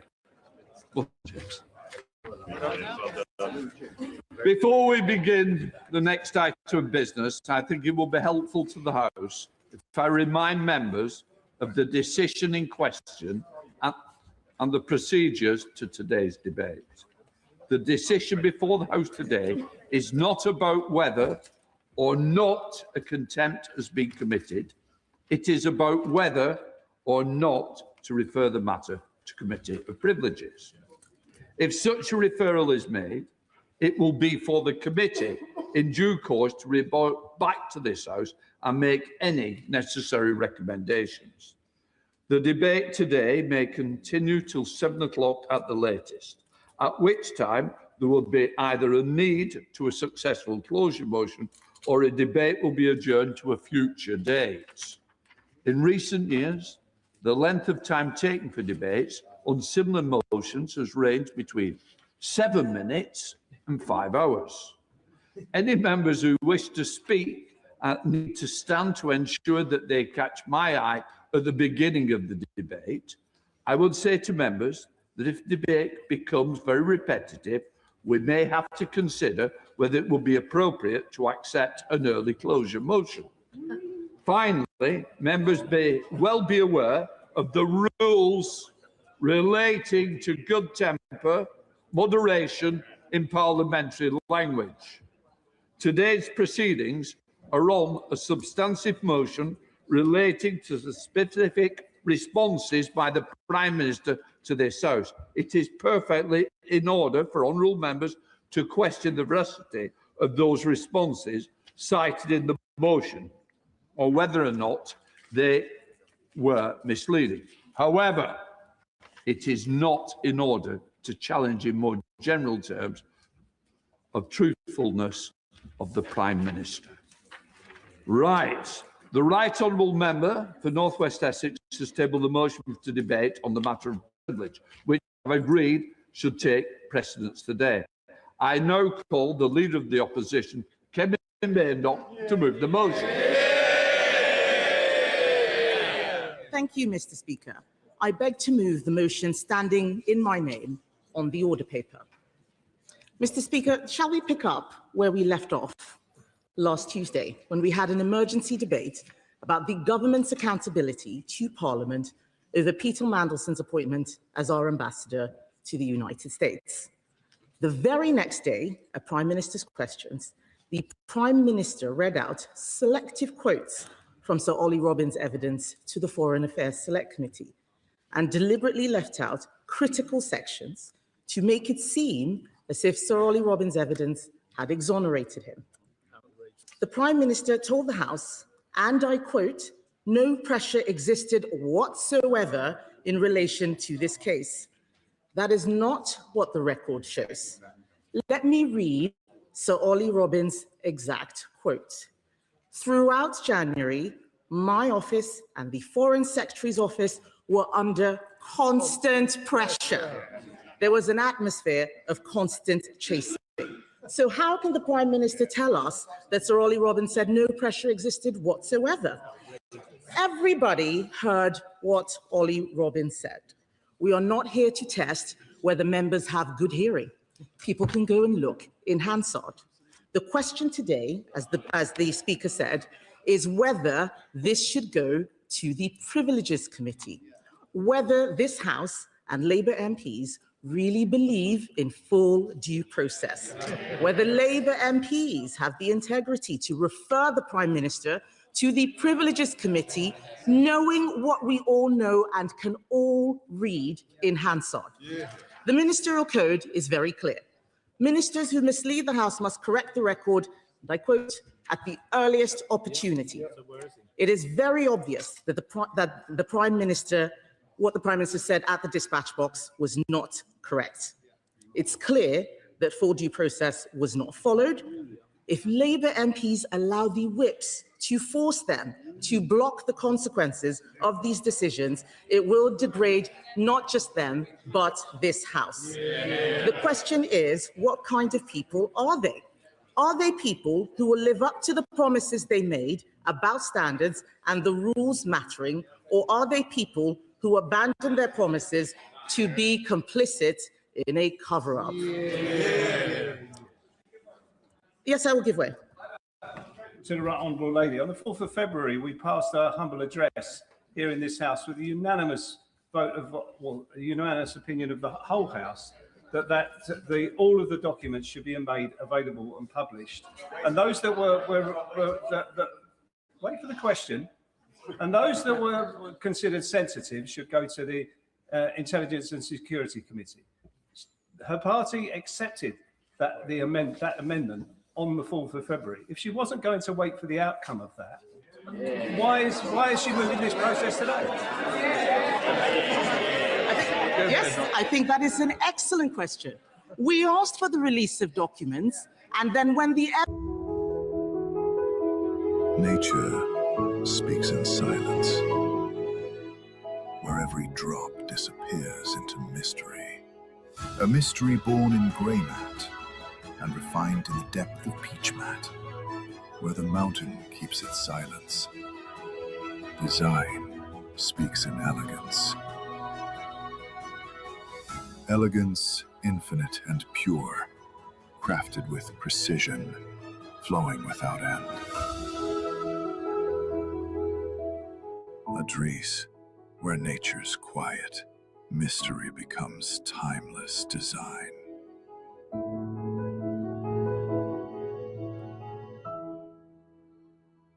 independents, the Lib Dems, the DUP, the SNP, members from across this House. Calling this a stunt is disrespecting this House and disrespecting the Speaker. It's very obvious, listening to the media and their tweets, it's very obvious. They've all been told to come here today. Tell everybody it's a stunt. Tell everybody it's a stunt. Why are they acting like sheep? Why are they acting like sheep? They should be better than that. We will be counting, by the way. Some people might even be shouting bingo at how many times people stand up and say that this is a stunt in this debate. We're looking forward to it. Mr. Speaker, there is a... Yes, I will give way.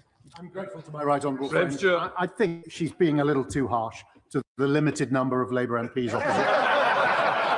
I mean, here we have the entire reputation of the Prime Minister of this country, the leader of their party, and they're not turning out for him because they know that he is now a laughingstock, and having called round them, they found out they had to put a three-line whip to get them to protect his blushes. So, can my right honourable friend be a little bit kinder to the members opposite, especially the brave ones, who are actually prepared to come out and defend the indefensible?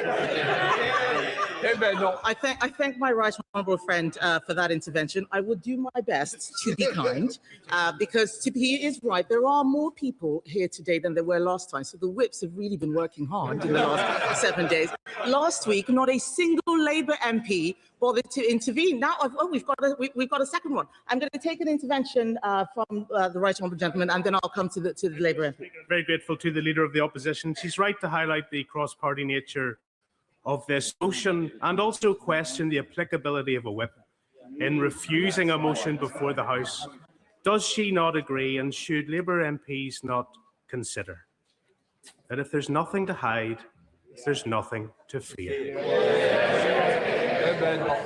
The honourable gentleman makes an excellent point. I completely agree with him, and in fact, I will be making that case in due course, but I will give way to the honourable gentleman. Well, I thank her for giving way. And a moment ago, she talked about selective quoting, and I'm sure that she would not want to selectively quote Sir Ollie Robbins herself. So could she tell us what the rest of that quote was? And when he talked about pressure, was he talking about pressure to deliver a decision in time for President Trump's inauguration, or was he saying that he felt pressure to materially change what that decision would be? Because that is quite an important distinction, is it not? It is quite important, and if it was, why didn't the Prime Minister say so last week? Why did he say no pressure whatsoever? He should go and read the Hansard, Mr. Speaker. Mr. Speaker, yes, I will give way on that point. Friend, for giving way on that point. Are we really suggesting in this debate in this chamber that anyone who does not fully, comprehensively, without any hesitation, pass vetting should be given the most important role in our ambassadorship? The opposition seem to be suggesting that someone who is borderline, that there are any red flags, should be put in this sort of role. Is that not absolutely extraordinary? It is extraordinary, and the evidence which we've heard from the Foreign Affairs Select Committee this morning is only making this matter worse for the Prime Minister. So it is very wrong for them to be talking about a stunt. This is about the integrity of this House. Why is the Privileges Committee only a political stunt when Labour is in the dock? Do they still believe that honesty and accountability matter when it is one of their own? Do they believe that Labour Prime Ministers should be held to the exact same standards that they held Conservative Prime Ministers to? Or do they believe that there should be an honesty discount because the Prime Minister is Labour? The fact that there are so few cabinet ministers sitting on the front bench, they've had to dig deep to the bottom of the barrel for junior ministers to come and sit there, I think shows that they're struggling to get support for this. But let me tell Labour, I'm going to make some progress, Mr. Speaker. Let me, I would say very gently, in fact kindly, I would say kindly to Labour MPs, as I've been asked to, that if they vote against this motion today, they are admitting that Labour has lower standards and should be held to a lower standard than everyone else. Because when they were elected, they promised their constituents integrity and higher standards. And I'm sure for most of them at the time, they meant it. This country is the mother of all parliaments. This vote today is about parliament. It's not about the Labour Party. It is about the Prime Minister being held to account. To those people saying this is a stunt, this is about whether the Prime Minister is accountable, not just to the opposition, but to them and their own constituents. Members opposite may believe that the Prime Minister is telling the truth. As the Speaker said, they are not being asked whether the Prime Minister is telling the truth. They are being asked whether the committee should investigate whether the Prime Minister told the truth. That is a different thing. The question is whether there is a case to answer that he misled this House and has failed to correct the record. Yes, I will give way. Thank the right honourable member for giving way. The British public are already fed up with politicians. We see that in general elections, the low turnout rate. What we have here is a prime example of why the British public has lost confidence. We are trying to shield and hide from the public the truth. Does the right honourable member agree that in order to restore that trust, this Prime Minister must be put in front of a committee? I do agree that this is a matter of trust with the public. We have to show that we do things properly here. As I was saying, Mr. Speaker, the question is whether there is a case to answer that the Prime Minister misled this House and has failed to correct the record. If there is a credible case that he did, then this matter should be referred to the Committee of Privileges. Those are the rules of the House. Let me quickly run through the facts to make sure that every Labour MP hears them. Mr. Speaker, the Prime Minister appointed Peter Mandelson before security vetting was granted in direct contravention of the advice given to him on the 11th of November 2024 by the then Cabinet Secretary. That is not due process. The Prime Minister's own National Security Advisor described the appointment and due diligence as weirdly rushed, and the Foreign Office weren't asked to feed in. That is not due process. The chair of the Labour Party has a lot to say, so I'm going to give way and let her say what it is that she wants to. Would you like to speak up? Yes. The Cabinet Secretary said that it was due process. Mr. Speaker, I think we have, Mr. Speaker, I think we have another minister who has just come to the dispatch box and said something that is quite different. Simon Case, the then Cabinet Secretary, has set out what the full due process was. A note from the Cabinet Minister a year after the appointment, after Peter Mandelson had been sacked, after I asked questions at the dispatch box, is not an exoneration, it is part of the cover-up. Mr. Speaker, we have been told by Sir Ollie Robbins, that the former Permanent Secretary of the Foreign Office, that the government showed a dismissive attitude to vetting and even argued that Peter Mandelson did not need any vetting. That is not due process. I'll give way in a moment. We have been told that Number 10 put constant pressure on the Foreign Office to approve the application. That is not due process. Sir Philip Barton, the former Permanent Secretary of the Foreign Office, said he was, and I quote, presented with a decision that there was no space for dialogue. That's Philip Barton this morning. He also confirmed that the normal order is vetting and then announcement. But in this case, the announcement was before the vetting. That is not due process. I'll give way to the honourable gentleman. First of all, can I thank the opposition leader for bringing this forward and for their introduction? Does the opposition leader agree that there is a very dangerous pattern emerging in government judgment and bypassing vetting to appoint Lord Mandelson, a man with a well-documented security concerns? And does the opposition leader also express concern about handpicking an Attorney General whose hands are still warm from the working of defending Gerry Adams against the very victims of IRA terror? It is little wonder that the people of this nation are concerned out there in the streets. They're worried, they're concerned, and well done to the opposition leader in bringing this forward. Order. Sorry. You're straying outside the debate, Mr. Shannon, and we mustn't do that. Convene. Thank you, Mr. Speaker. I am concerned about the Prime Minister's judgment on all manner of issues, not just the one that we're discussing today. But we've heard this morning, Mr. Speaker, that even the Prime Minister's former Chief of Staff says that it shouldn't have been him doing the due diligence, and that what he got back from Mandelson wasn't the full truth, but the Prime Minister appointed Peter Mandelson anyway. That's Morgan McSweeney saying that is not full due process. On several counts, Mr. Speaker, it is clear the full due process was in fact not followed in this appointment. They shouldn't worry, I will let them give way because I want them to make fools of themselves at every opportunity. So just be patient, I will give way in a moment. Even the Prime Minister's current position, Mr. Speaker, contains a glaring logical inconsistency. How can he say that full process was followed and at the same time fire Sir Ollie Robbins for not following process? If the honourable gentleman would answer that question, that'd be fantastic. I asked the shadow opposition leader the question. That's how it works on an intervention. And can I also suggest to her that she wants backbenchers to support her motion? She shouldn't be insulting us and calling us shit. I think that the critical question that a lot of backbenchers are wanting to know here is why now? Why, when the Foreign Affairs Select Committee has not concluded its investigations, has she brought this motion forward now?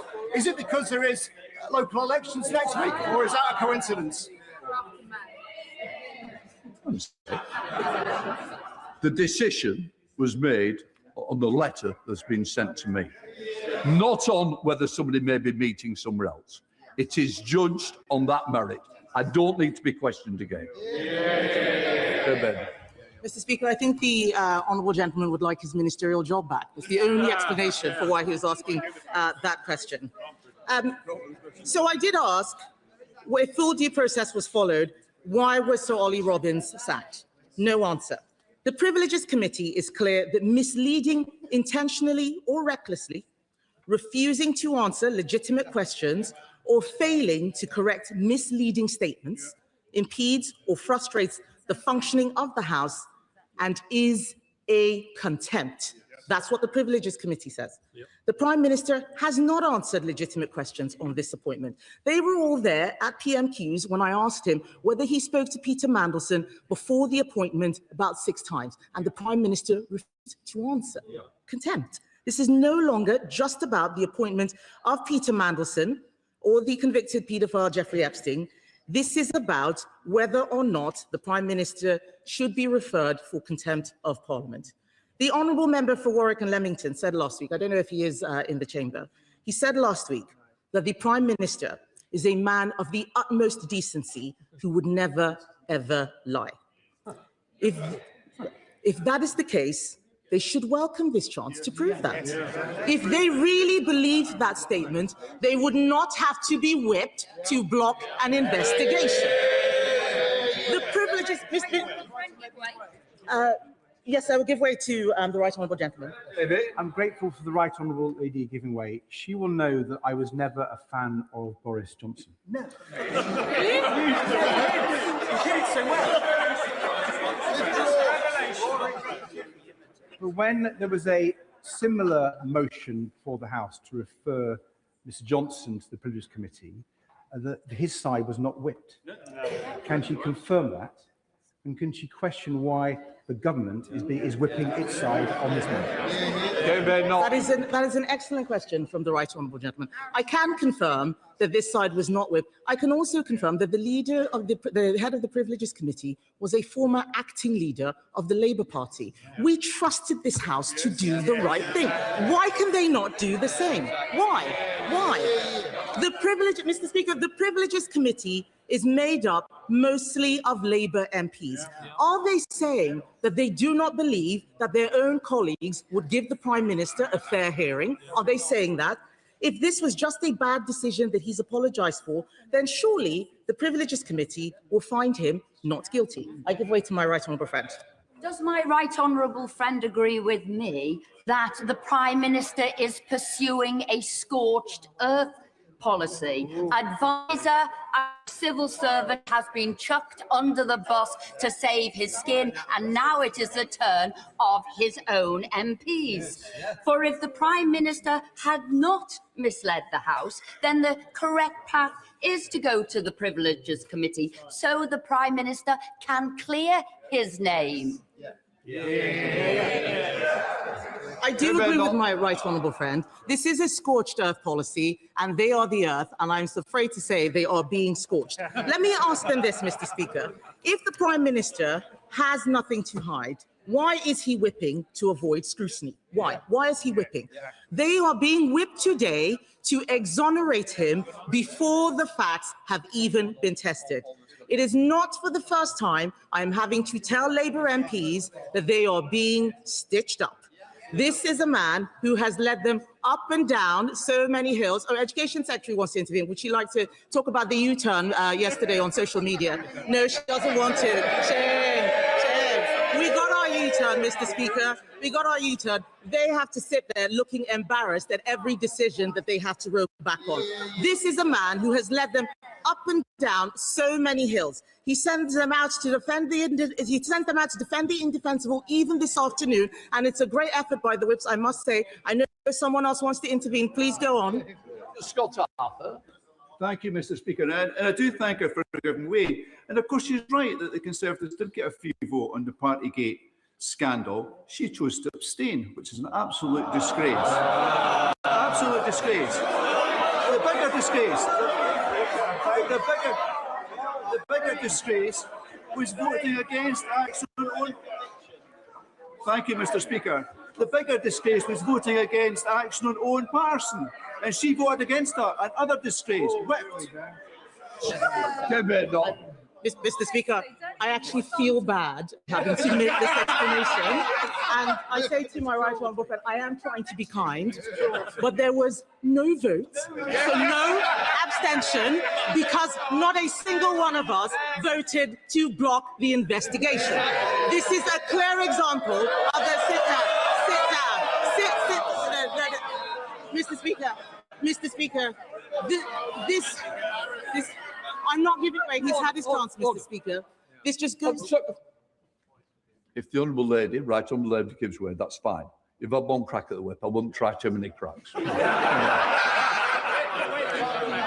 Mr. Speaker, this is why I am telling. I know a lot of Labour MPs have not been in this situation before. They are being stitched up. I am trying to be helpful. This man has led them up so many hills and down again. U-turn after U-turn. I talked about banning social media for children. There was also a U-turn on the pensions mandation. This is a government that does not know what it is doing. It is a government that does not know what it is doing. And I think it's very valiant of them to come out to defend the Prime Minister. This is despite the fact that he took the whip away from MPs who wanted to lift the two-child benefit cap. And then he did it anyway. The member for Hayes and Harlington had the whip removed for opposing the two-child benefit cap. Then the Prime Minister U-turned. The member for York Central had the whip removed for voting against the Prime Minister's welfare reforms. Then he ditched the reforms. And then the member for Penrith, who had the whip removed for opposing the family farm tax. The Prime Minister's ditched that, but the member for Penrith still doesn't have the whip back. And this matters, Mr. Speaker. I know. It is about the privilege motion. I know you're developing a theme, but I think we've run out of theme. Thank you, Mr. Speaker. You're absolutely right. I'm just pointing out the question, why is this a whip vote? It will still happen anyway. This man has ruined the reputation of the Labour Party, has not been loyal to his own MPs, and I don't think that they are united. Morgan, yes, I will give way. When the Prime Minister came in, he said he wanted to do things differently. He's had not one but two opportunities to, in an emergency debate tabled by this side of the House, to come to the House and answer all these questions, so he wouldn't need to go to a Privileges Committee. Can she advise on why he may not have come to the House to answer on both two occasions? I think it is an excellent question from my honourable friend. Why not come to the House to correct the record at the earliest opportunity on multiple occasions? What is there to hide? We are hearing evidence in the select committees that is conflicting what is being said on the floor of the House. I would be very interested, by the way, if the minister, when he is responding, is happy to repeat the Prime Minister's words at the dispatch box that there was no pressure whatsoever. Would he repeat that question? Would he repeat that statement? Let's see how brave he is. Mr. Speaker, this is absolutely critical. This cannot just be a debate about the Labour Party or a division between those who are on the inner circle and those who are on the outside. Again and again, we have seen the children of the chosen ones, people who had never been in Parliament before, getting all the best jobs. We now have the sacked Chief of Staff, Morgan McSweeney. His wife is a whip, telling people to vote for a cover-up. That is not right. That is not right. They are hanging. She has been notified. She has been notified. I know they don't like it. Have I said something that is not true? No, I'm speaking the truth. I know it hurts, but someone has to point it out. They are hanging everyone else out to dry, and I cannot believe that Labour MPs are letting this happen again. I know that a lot of them are expecting a reshuffle after the May election. Let me tell them, it is not worth it. I say directly to those Labour MPs hoping to be ministers after May 7th, you will condemn yourself to being sent out on the morning round to repeat things that you know are not true, that you don't believe in, and that you know will end in disaster. And they will end in disaster, Mr. Speaker, as everything the Prime Minister touches does. This vote should not be about loyalty to the Prime Minister, but about standards. Why should Labour MPs ruin their reputations to save a man who has never shown loyalty to them? He has shown that he will throw everybody under a bus. Sue Gray, Morgan McSweeney, Sir Chris Wilmord, Sir Ollie Robbins. Do Labour MPs really think that if this goes wrong, he's not going to throw all of them under a bus? There are some of them walking around Parliament telling everyone that they're going to be one-term MPs, and so it doesn't matter. It does matter. It does matter. Because when they leave this place, no one is going to remember what their whips told them to do. People will only remember that they voted for a cover-up. That is what will follow them around like a bad smell until the end of their careers. That's what's going to be in their Wikipedia entries. Yes, I will give way. Would my right honourable friend agree with me that this issue will be resolved in one or two places? It will either be resolved in the Court of Public Opinion or in front of the Privileges Committee. And it's actually in the Prime Minister's interests to have it resolved by a cross-party committee of this House, which would give confidence to the public that the truth had been found, that the case had been made or not, and that they would have confidence going forward. The public will make up its own mind without the Privileges Committee. Yes, that's right. The honourable gentleman is absolutely right. I trust the Privileges Committee to do the right thing, as I always have. And I've got some advice for Labour MPs. There is nothing wrong. Yes, there is nothing wrong. There is nothing wrong with giving your party leader the benefit of the doubt. There's nothing wrong with that. As a minister 4 years ago, I gave my party, I don't know why they're laughing. I haven't got to the punchline yet. Hang on, wait for it. As a minister 4 years ago, I gave my party leader the benefit of the doubt, but I trusted the Privileges Committee to do the right thing, even when it was led by a former leader of the Labour Party. We did not block the Privileges Committee looking to things, and the minute that I was asked to go out and say something that wasn't true, I resigned. None of them want to do that. I will always be able to hold my head up high because I did the right thing. I do not understand why Labour MPs are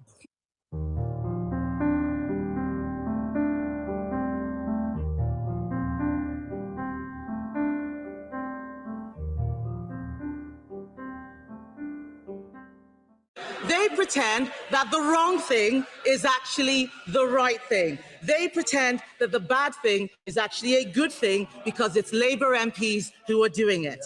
That's what they're being whipped to do today. It's the same way the Mandelson appointment happened. Because they thought they were appointing him, it must be a good thing. That's what's happening again today. They are being whipped to do the wrong thing. If they are telling the entire country that nothing matters, in a moment, if they are telling the entire country that nothing matters except avoiding scrutiny of this Prime Minister who won't answer questions at that dispatch box, then they're telling people that the Labour Party is not worth voting for. It does not exist. That this is not the Labour Party of Attlee and Bevan and Wilson. That Labour Party no longer exists because they would never do this. They would never be voting for someone who had stood at that dispatch box less than a week ago and read out doctored statements from the head of the Foreign Office like the Prime Minister did. Yes, I will give way. I will give way. On the point of reading out statements, I thank the Right Honourable Lady for giving way. I can see that she's enjoying reading out her statement. But what I can't see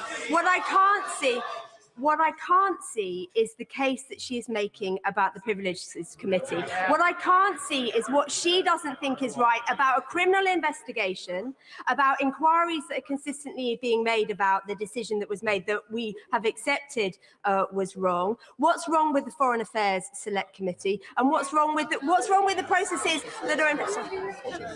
I'm sorry, you're out of scope. Come on. Perhaps she should have just taken the whip's questions instead of messing that one up. She does raise an interesting point about the Foreign Affairs Select Committee. It's only looking at Mandelson. It's not looking into the issue of the Prime Minister misleading the House. Let's stop pretending that the Select Committee is a massive inquiry. It really isn't. Yes. Mr. Rushworth, are you sure it's a point of order? Let's hear it. A moment ago, the Leader of the Opposition described the statement by the Prime Minister as doctored. Now, doctored is akin to saying that it was dishonest, that it was lying. Is that not unparliamentary language, Mr. Speaker? Oh, no, as I suspected, it's not a point of order. You need to read the rule book. This is a substantive motion. This isn't the normal debate. So please, it might be helpful if you took some time out rather than question. You might be onto something, but it's not today.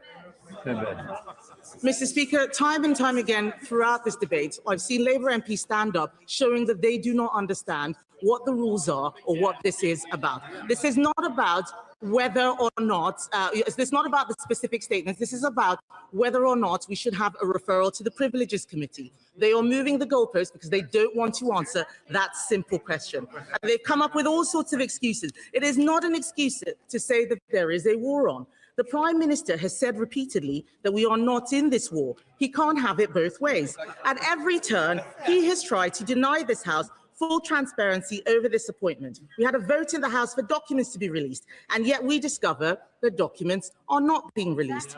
That is a contempt of this Parliament. Labour MPs supported that humble address because they knew that we needed to see the truth. Documents from that release show due process was not followed. The ISC is complaining that the documents are being delayed. We only discovered there were numerous problems with Mandelson's vetting because of a leak to The Guardian. The truth is being covered up. Today's vote is about whether they want to be complicit in this cover-up. If they vote against that investigation by the Privileges Committee, they are in this together. This motion is supported across the House, Mr. Speaker, including by Labour MPs, which is why they have to be whipped to vote against it. The member for Hull East was tweeting, saying that he was making a referral to privileges last week before he deleted that tweet. This week, he's calling it a stunt. Why? Who's twisting his arm? Was it not a stunt last week when he was doing it, but it's a stunt this week when everybody else is doing it? Why? For those who are mindlessly repeating the lines the Labour whips have given them, may I remind them that it is also their job to hold the government to account and uphold the standards of our democracy. Appointing a known national security risk to be ambassador to the United States is a profound failure of government. Do they not think that it is important the Prime Ministers tell the truth on a matter of national security? Or do they think that this is an internal Labour Party matter that they can fix themselves? And for those people who believe that Andy Burnham is coming to rescue them, can I just say that if they vote against this investigation, there will be so much contempt for Labour that there is no by-election on this planet that Andy Burnham will be able to win. This is not an internal Labour Party matter, Mr. Speaker. Do they believe that when something is wrong, we should look into it? This is about whether they believe that prime ministers should not destroy the careers of civil servants to cover up for their own failures. I know it is very difficult for Labour MPs to walk through the lobby with other parties. But let me be clear what they are saying if they vote against this motion. Would they rather be on the side of Peter Mandelson, of convicted paedophile Jeffrey Epstein, of Morgan McSweeney and Matthew Doyle, on the side of the man who sacks Sir Chris Wormald, sacks Sir Ollie Robbins, Sue Gray? Is that what they came to Parliament for? Yesterday, we read that the honourable member for Stoke-on-Trent South said we should do this so she could pay off her new kitchen. Do they really want to tell their constituents that they voted against this inquiry because they are more concerned about their own personal finances than probity in public life? Because that is a shocking statement. Every MP voting on this motion today will need to examine their conscience on all sides of the House, Mr. Speaker. This is not a matter of party loyalty. It is a matter of what each and every one of us believes is right. They are being asked to defend a man who has let the country down, he has let Parliament down, and let's be honest, he has let the Labour Party down. So I say to Labour MPs today, you can defend the Prime Minister today, and there are enough of you to get through the vote, but you will be complicit in a shameful abandoning of promises made to the electorate, promises every Labour MP stood on. It is up to them what kind of MP they choose to be. They can choose to live up to their promises on standards to ensure proper scrutiny takes place and allow the Privileges Committee to get to the bottom of this, or they can choose to put party before country. Their vote will define them, and the public is watching. They say it's a stunt, then let the inquiry expose it. They say there's no evidence of misleading the House, then let the committee test it. They say the Prime Minister has nothing to hide, then they shouldn't vote to stop the Prime Minister being scrutinised. They don't have to defend this. They can still do the right thing. They can show that Parliament matters. It matters more than any party or any faction. They can vote to enhance Parliament, or they can vote and prove the worst fears of people who think there is one rule for Labour and another rule for everyone else. Mr. Speaker, I commend this motion to the House. The question is, as on the order paper. Emma Lowell. Thank you very much, Mr. Speaker. I have watched this whole sorry saga play out for weeks now. Like the public, I feel let down, disappointed, and I am angry.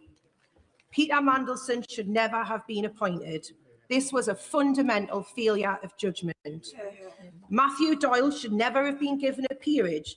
This was also a failure of judgment. I feel the way that today's vote has been handled by the government marks once again of being out of touch and disconnected from the public mood.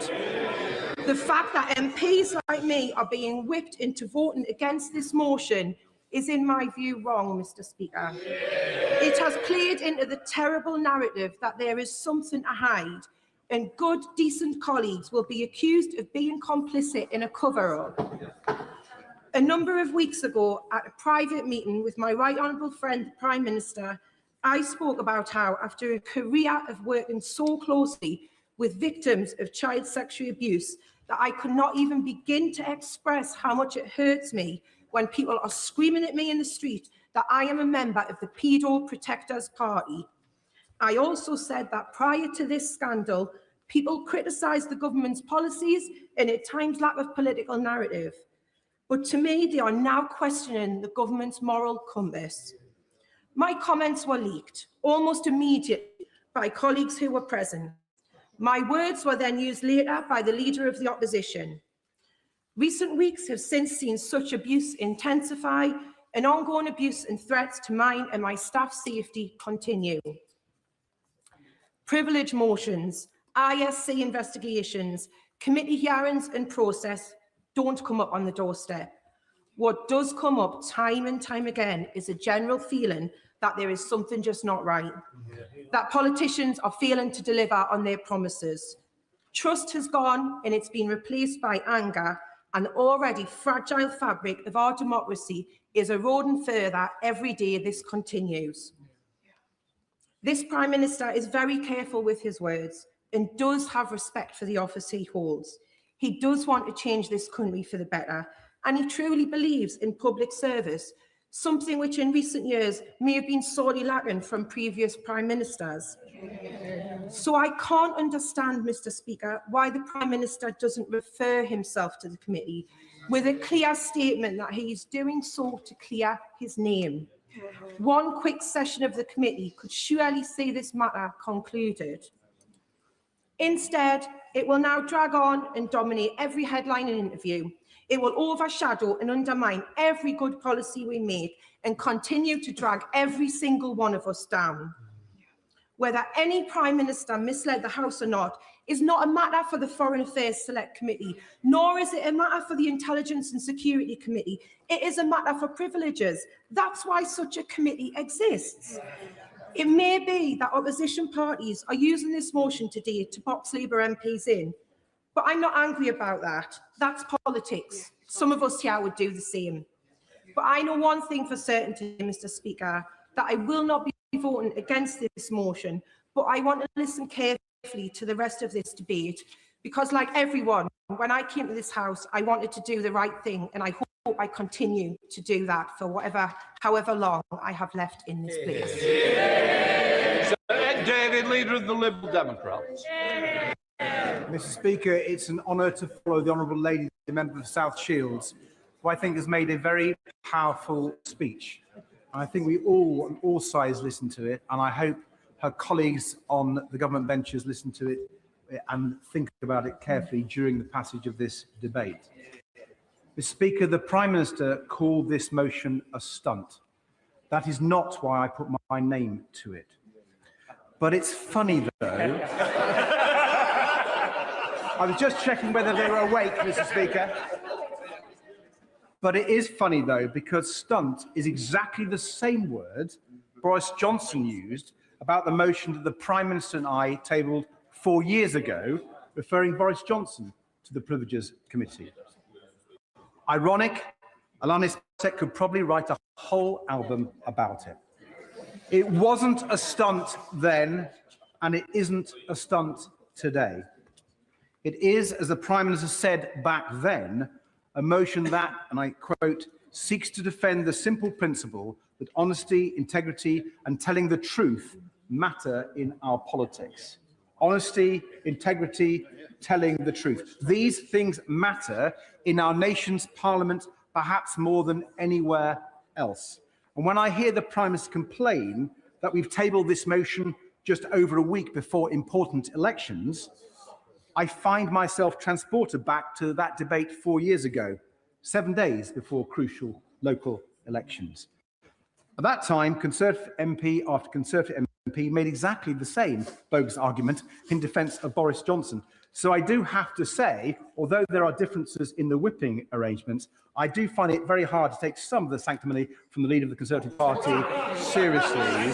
She and her Conservative colleagues propped up Boris Johnson back then. She called him a great Prime Minister, and even after the game was up and Johnson was gone, she dismissed the Partygate scandal and called it overblown. So it does seem there's quite a lot of hypocrisy to go round, Mr. Speaker.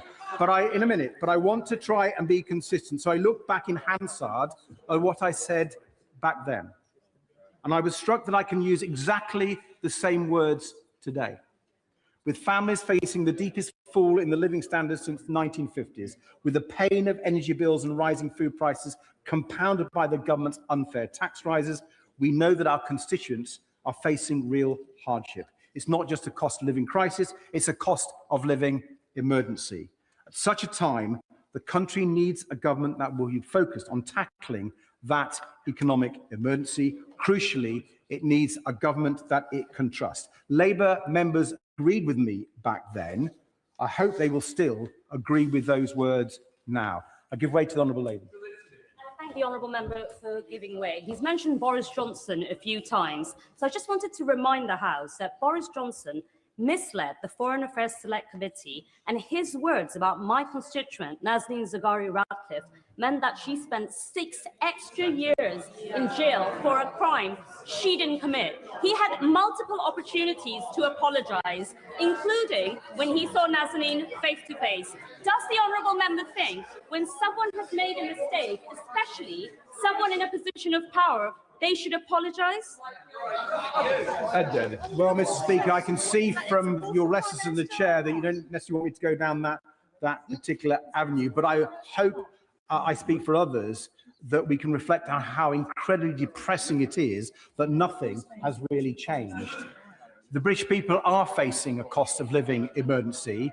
They need a government focused on tackling it. They need a government they can trust. But instead, this is what we've got. A Prime Minister who promised to be different, who promised to turn the page, who promised above everything else, change. But who has now mired this government in the same endless cycle of chaos and scandal as the last one. A Prime Minister who appointed Peter Mandelson as ambassador to the United States, even though his links to Jeffrey Epstein had been widely reported, even though those reports had been brought directly to the Prime Minister's attention, even though the Cabinet Secretary had advised him that security clearance should be acquired before the choice was confirmed. A Prime Minister who, despite all that, still told the House repeatedly that full due process was followed.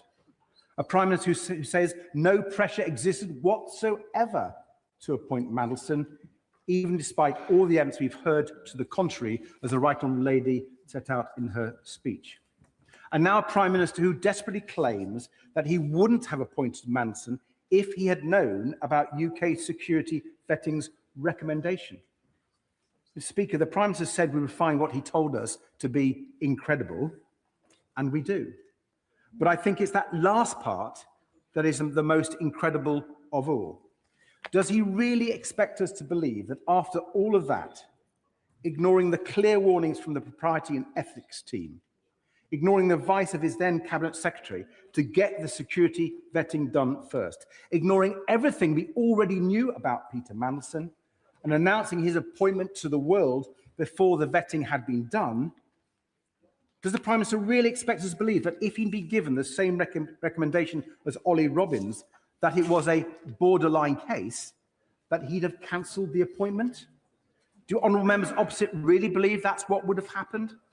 Because that claim is now all that's left of the Prime Minister's case for the defence, and I'm afraid it just doesn't stand up. So, Mr. Speaker, I will finish not with my own words, but with the words of another honourable member 4 years ago, the now Right Honourable Member for Ashton-under-Lyne. I know her words carry a lot of weight on Labour benches. She said, and I quote, "The only way to get to the bottom of this issue and regain public confidence in our democracy is by respecting the processes that have been created to enshrine the rules of our Parliament. I point out that process we are following today is in place only because the Prime Minister has failed to do the decent thing and resign. I repeat, honesty, integrity and the truth matter in our politics.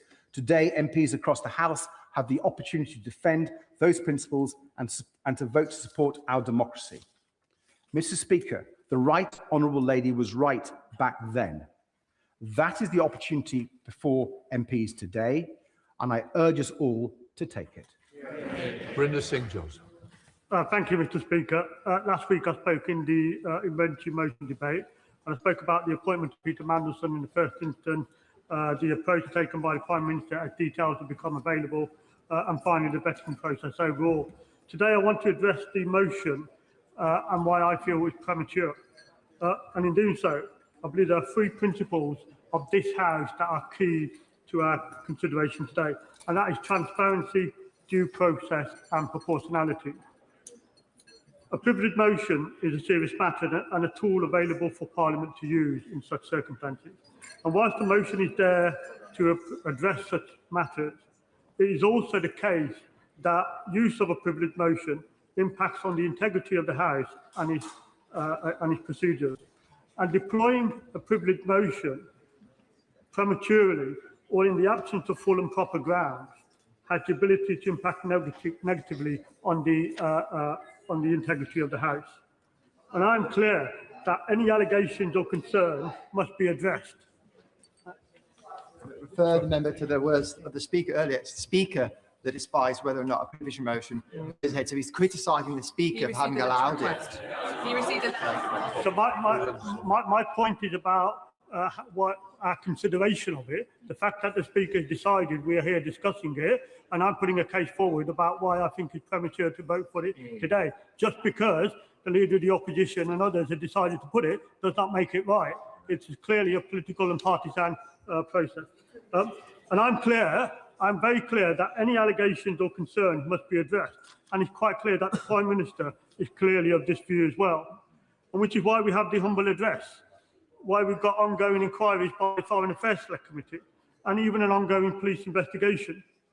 It is right and proper that all allegations should be examined thoroughly, and that these processes should be allowed to run their course. And whilst there is that is all ongoing, I would suggest this privileged motion is premature. Who's giving a powerful speech? He said that all allegations should be investigated properly. Well, with greatest respect to him, the Foreign Affairs Committee isn't looking into whether the Prime Minister misled the House. Neither are the police. There is no process other than the one which the Speaker has allowed to be addressed today, and that is to refer the issue of whether the Prime Minister has misled this House should be determined by the Privileges Committee. And if the honourable gentleman is going to be consistent, he should agree with that and he should vote for it today. I think the honourable gentleman, you should understand that the only reason we're here today is because of things that have been determined either through the release of papers for the humble address or evidence people are given to the Foreign Affairs Select Committee. And that's why we're here. So for him to say that those processes have no relevance in this process is absolutely wrong. That they absolutely have full relevance. And my whole case is that we should let those processes complete their entire run before, and that's why I believe this is premature. I'll come back in a bit. I want to make a bit of progress. So it is right and proper that all allegations should be examined thoroughly and those processes should run their course. And whilst that is all going on, I would suggest this privilege motion is premature. More than that, it's a clear attempt to bypass the processes already taking place, as I've just said. Mr. Speaker, whatever one's views of the substantive issue, there are some things that we should all agree on, and that is that the Prime Minister has been forthcoming in addressing the allegations, both in this House and outside. The Prime Minister has apologised from the very outset for the decision to appoint Peter Mandelson in this House and outside, and apologies that have been full, wholesome and without equivocation. He has also specifically apologised to the victims of Epstein. The Prime Minister has repeatedly answered questions in this House and outside and shown a willingness to be held accountable. Mr. Speaker, I thank the honourable member for giving way. Whatever the merits of this motion, does he accept that the party whip should not be exercised where politicians are constrained and cannot support or go against a particular motion? Does he agree that that whip should be withdrawn? That's fine. Mr. Speaker, I'm a humble backbencher, and I would not disagree with my chief whip in terms of their decisions on how to apply the whip. That's a matter for them. The inquiries, all those inquiries I've talked about, are ongoing and they are being robustly pursued. Mr. Speaker, I fear therefore that this motion risks setting an unhealthy precedent. That unproven allegations alone are sufficient to utilise a most serious, one of Parliament's most serious procedures. And this is not something any of us should be comfortable with. The naked politicising of this process will not serve Parliament well. My fear, Mr. Speaker, my further fear, Mr. Speaker, is that whilst people on the opposition benches are seeking to utilise this procedure in this way, some of those honourable members on the opposition benches will already be looking to see what other procedures they can use to further extend this process in this partisan way. Mr. Speaker, it is incumbent on all of us to give consideration to due process and proportionality. Diverting away from the high standards voters expect of this House risks damaging confidence in Parliament itself. There are substantial parliamentary and other processes already underway. We should not preempt those processes, which is what this has the potential to do, but should allow them to complete their procedures. That is in the best interest of Parliament, Mr. Speaker. It's in the best interest of transparency, due process and proportionality, and that's why I call on members to vote against this motion. Sir David Dix. Thank you, Mr. Speaker. Sometimes the wisdom of the House is crystallised in the comments of us ordinary backbenchers, and particularly today with the brave speech of the Honourable Lady for and indeed with the intervention of the Honourable Member for Perry Barr on the Leader of the Opposition. Both of them, in effect, said that what we have lived through in these last several months is a tragedy, not just for this House, not just for the government, not just for the Labour Party, but for the trust in government, the trust in our democracy of ordinary people. Now, at the risk of expulsion from my own party, I will admit to having hoped after the election that the Prime Minister would succeed, because it's in the interest of the country that he did, but in some ways even more importantly, it's in the interest of our democracy that he did, because there is already extant throughout the entire Western world a corrosion of belief in democracy, on and on and on. This will make it worse. Now, we're here today for a simple reason. Statements by the Prime Minister made in this chamber are at odds with those provided by the civil service on the material issue of Peter Mandelson. This matters. It's not a stunt, it matters. Yeah. Honesty between ministers and Parliament is fundamental to our democracy. Yeah. Without it, scrutiny fails. Without it, accountability fails. Without it, trust fails. The responsibility for absolute honesty rests most heavily on the Prime Minister. So the standard that should be met by the Prime Minister is even higher than for others. Recklessness with the truth for any minister is unacceptable. From the Prime Minister, it's indefensible. Now, all political parties have their inherent flaws, and I'm not going to spend a whole day talking about mine. But the origins of this situation, the origins of this situation lie in a stance often taken by Labour MPs, which is that good intentions somehow justify bad decisions. We mean well, so our mistakes don't matter. Worse, we mean well, so we should be forgiven for everything, whether it's freebies or wrong appointments or whatever. That mindset, which I'm afraid is sort of sanctimonious arrogance, sustained by a habit of believing their own propaganda, is precisely what led to the appointment of a deeply unsuitable individual as our ambassador to Washington. A man twice dismissed after scandal, a man under formal investigation now by the EU's anti-fraud office, a man with an extraordinary relationship with a convicted paedophile, a man driven above all by a pursuit of glamour, money and status, a man who turned amorality into an art form. And in addition to that, a man who has plainly compromised by an over-close relationship with the proxies of both the Russian and the Chinese government. Together, these facts should have made this appointment unthinkable. Yet these concerns were brushed aside. The head of the diplomatic service, we heard this morning in the Foreign Affairs Select Committee, was not even consulted. Why? Because within the London establishment, a ludicrous self-deception had taken hold.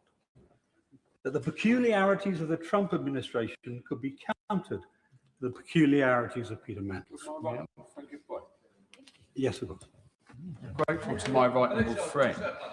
Would my right honourable friend agree with me that almost universally the previous ambassador, Dame Karen Pierce, was widely respected and felt to have a good relationship with the previous Trump administration. There was no reason to believe she wouldn't have one with the current Trump administration. Well, that's entirely true. And in fact, the current Trump administration made that point to the government before the nomination of Peter Mandelson. So that perverse logic led to the most obviously unwise public appointment in modern times. And the implied message, unfortunately, was clear. Government appointments rest on networks of patronage. Great offices of state are perks to be handed out to friends. And it's systemic. They even get an ambassadorial appointment for Lord Doyle, a man so unsuitable he's even had their whip withdrawn. Mandelson's unsuitability was evident before vetting began. It would have been surprising had the vetting service not found grounds to reject the appointment. I suspect number 10 knew that, and they leaned on the Foreign Office to ensure the outcome was secured quickly and without question.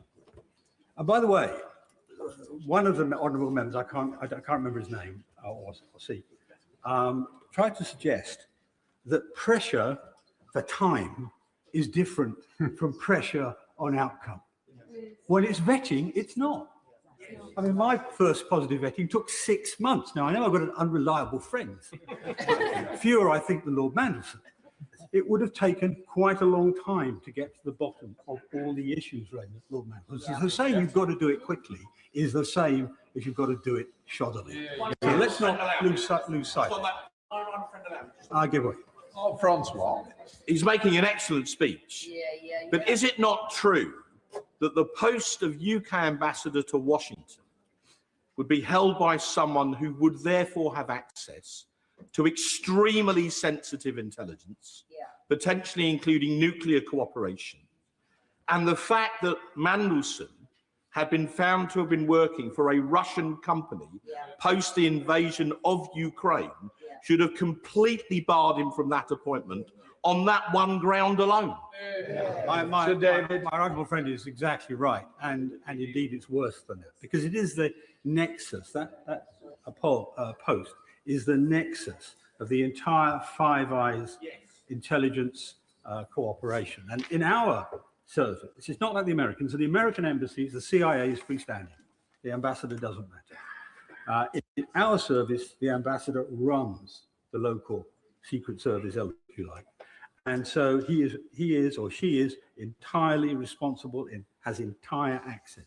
And it's particularly an issue with the Americans, because the Americans are incredibly sensitive about the corruption or in any way undermining the security of that arrangement. So we could actually put at risk the whole Five Eyes cooperation arrangement, but the honourable friend leads me off on a completely different tangent. So when asked this morning, to come back to the general point, when asked this morning about delay and attitude and pressure, so when asked this morning at the Foreign Affairs Select Committee if he recalled any dismissiveness in number 10 about the importance of Mandelson's vetting, Sir Philip Barton, that's Ollie Robbins' predecessor, described number 10 as uninterested in his security clearance.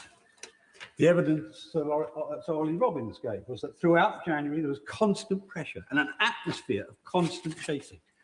Yesterday, Ian Collard, the former head of the Foreign Office security team, corroborated Sir Ollie Robbins' account. And just this morning, again, Sir Philip Barton repeatedly emphasised there was pressure to secure Mandelson's vetting clearance within, I quote, a very compressed timescale. And the Prime Minister told this House only a week ago, no pressure existed whatsoever. Now, if that was the only issue, that would justify being referred to the Privileged Committee to resolve what the exact truth was. But it wasn't. Because plainly there, if the Foreign Office is right, the Prime Minister is wrong, and on that timetable, actually deliberately wrong. But let's take some other occasions. On the 4th of February of this year, the Prime Minister gave an unambiguous impression when asked about Epstein's coverage in the security clearance, that he'd seen Peter Mandelson's security vetting.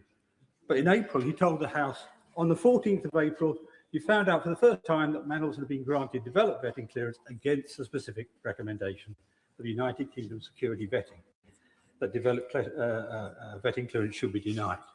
These two statements are incompatible. Again, a freestanding failure of the rules. And more, this chaotic clash of opinions reinforces the impression that far from following due process, as the Prime Minister has maintained on a number of occasions, Number 10 was effectively making it up as it went along. Yeah. On the 11th of November 2024, the then Cabinet Secretary Simon Case, as we've heard already from the Leader of the Opposition, issued explicit advice: secure the necessary security clearances before confirming your choice. Again, this was reinforced this morning by Sir Philip Barton, who described the correct process as, quote, the normal order is vetting and then announcement. Normal due process was clear, but the Prime Minister did the opposite. Claims that this was normal defy common sense. For career ambassadors, the DV, the direct vetting, happens at every new post. You go to become an ambassador in Tehran, you're DV'd. You go to become an ambassador in Washington, you're DV'd again. But the DV is an update, so it's lower risk, and by definition, our ambassadors, generally speaking, are low-risk security personnel anyway. This is plainly not the case for a high-risk figure like Peter Mandelson. Indeed, frankly, it's harder to imagine a higher-risk appointment to a post, as my honourable friend said, is of the utmost sensitivity. To appoint first and vet later is not due process. It's certainly not prudent. It's a gamble with national security and a risk to our single most important alliance. So there are three instances where the Prime Minister made questionable statements. His insistence that there was no pressure when there evidently was, the two versions he gave on when he saw the vetting file, and the assertion that due process was followed when it clearly was at odds with the process described by both the Cabinet Secretary and the Permanent Secretary for the Foreign Office. So the Prime Minister made a deeply questionable decision. Whether it was cronyism, a misunderstanding of the role, or excessive leniency towards a member of his own party, something he would never have tolerated, quite rightly, from any other party, we cannot know for certain. Whatever the explanation, the conclusion is unavoidable. The decision was wrong. And to implement it, established procedures were bent out of shape. The civil service was placed under extreme pressure to deliver outcomes that sat on the margins of propriety. When concerns were raised, they were not confronted, but sidestepped. As usual in number 10, an attempt was made to place the blame on somebody else. Even in this week's New Statesman, traditionally a banner carrier for the Prime Minister, even in this week's New Statesman, I think it's Tom Tague's article, there is a quote from a senior government official who goes on at length against the Prime Minister. But he ends by saying, ask Chris, ask Sue, ask Morgan, ask Ollie. He will say he takes responsibility, but then he makes everyone else pay. That's what we're looking at. So rather than addressing concerns directly, the Prime Minister proceeded regardless, and only later sought to justify his decision with answers that were, I'm afraid, frequently misleading. As a former DPP, he should have known better. What began as a mistake evolved into something more serious. A failure turned into a defence, a problem became a pattern, and ultimately the situation now looks like a cover-up. But today, as we've already heard from the front bench and a number of other speakers, is not about determining guilt, it's about determining whether there is a case to answer. Finding the truth and adjudicating guilt is the task of the Committee of Privileges, which is both the time and the access required to examine the evidence in full. Now, much has been made of Boris Johnson's appearance, as it were, before the Privileges Committee, and I am famously a fan of Boris Johnson. When it was brought to this House, that question, whether it should go, it was clearly recognised at the time that this was not delivering a verdict, but was deciding whether there was a case to be answered. Now, I, at the time, with our own Whip's office, made it very plain that I would not countenance any attempt to block a proper investigation on a House of Commons matter. But I was by no means alone. There are a number of other colleagues who made the same argument. And as a result, the government of the day accepted this is a House of Commons matter. Exactly. It is improper for the government to intervene in such a matter to try to guide the House. Accordingly, the motion passed without a whip and without division. Interestingly, the honourable gentleman thought. Mr. Speaker, you know, in a debate which is about misleading the House, I do wonder when members of this House accuse others of not voting in a measure without a vote. So I will not be taking intervention. I will certainly not be taking intervention from him. As the honourable gentleman, a noisemaker, not a truth issue. On the evidence before us today, contradictions, procedural failures, and an emerging pattern of conduct, there is plainly a case for referral. Where doubt exists, it should be resolved through proper scrutiny. Where a case exists, it should be tested. This case should go to the Committee of Privileges and go today. Cole Turner. Thank you very much indeed, Mr. Speaker. It's a pleasure to follow the Right Honourable Gentleman for Goole and Pocklington. We rarely agree politically, him and I, but we do work together, I think, constructively in the constituency for the betterment of the region. Mr. Speaker, I start by way of an apology, because I think it was mentioned by the Leader of the Opposition. I did accidentally publish correspondence between me and you, Mr. Speaker, last week. That was my mistake. I respect you, Mr. Speaker, and I respect your office. So I apologise sincerely for that mistake, but it was my mistake. Now, do I believe that the Prime Minister deliberately misled this House? No, frankly. I've known him a long time. I know him, I think, very well. I think it's fair to say I describe him as a friend, and I think he's described me as a friend as well. Both him and I are lawyers by trade. There is no way, in my honest opinion, that the Prime Minister would come to this House and deliberately mislead the House. However,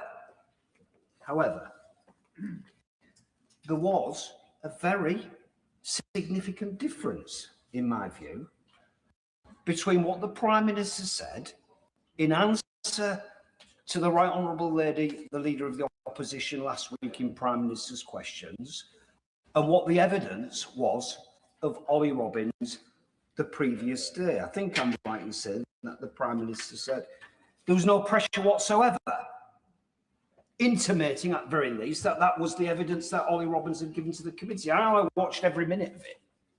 That's definitely not. And I've looked back, I've checked Hansard, the evidence that was given by Ollie Robbins.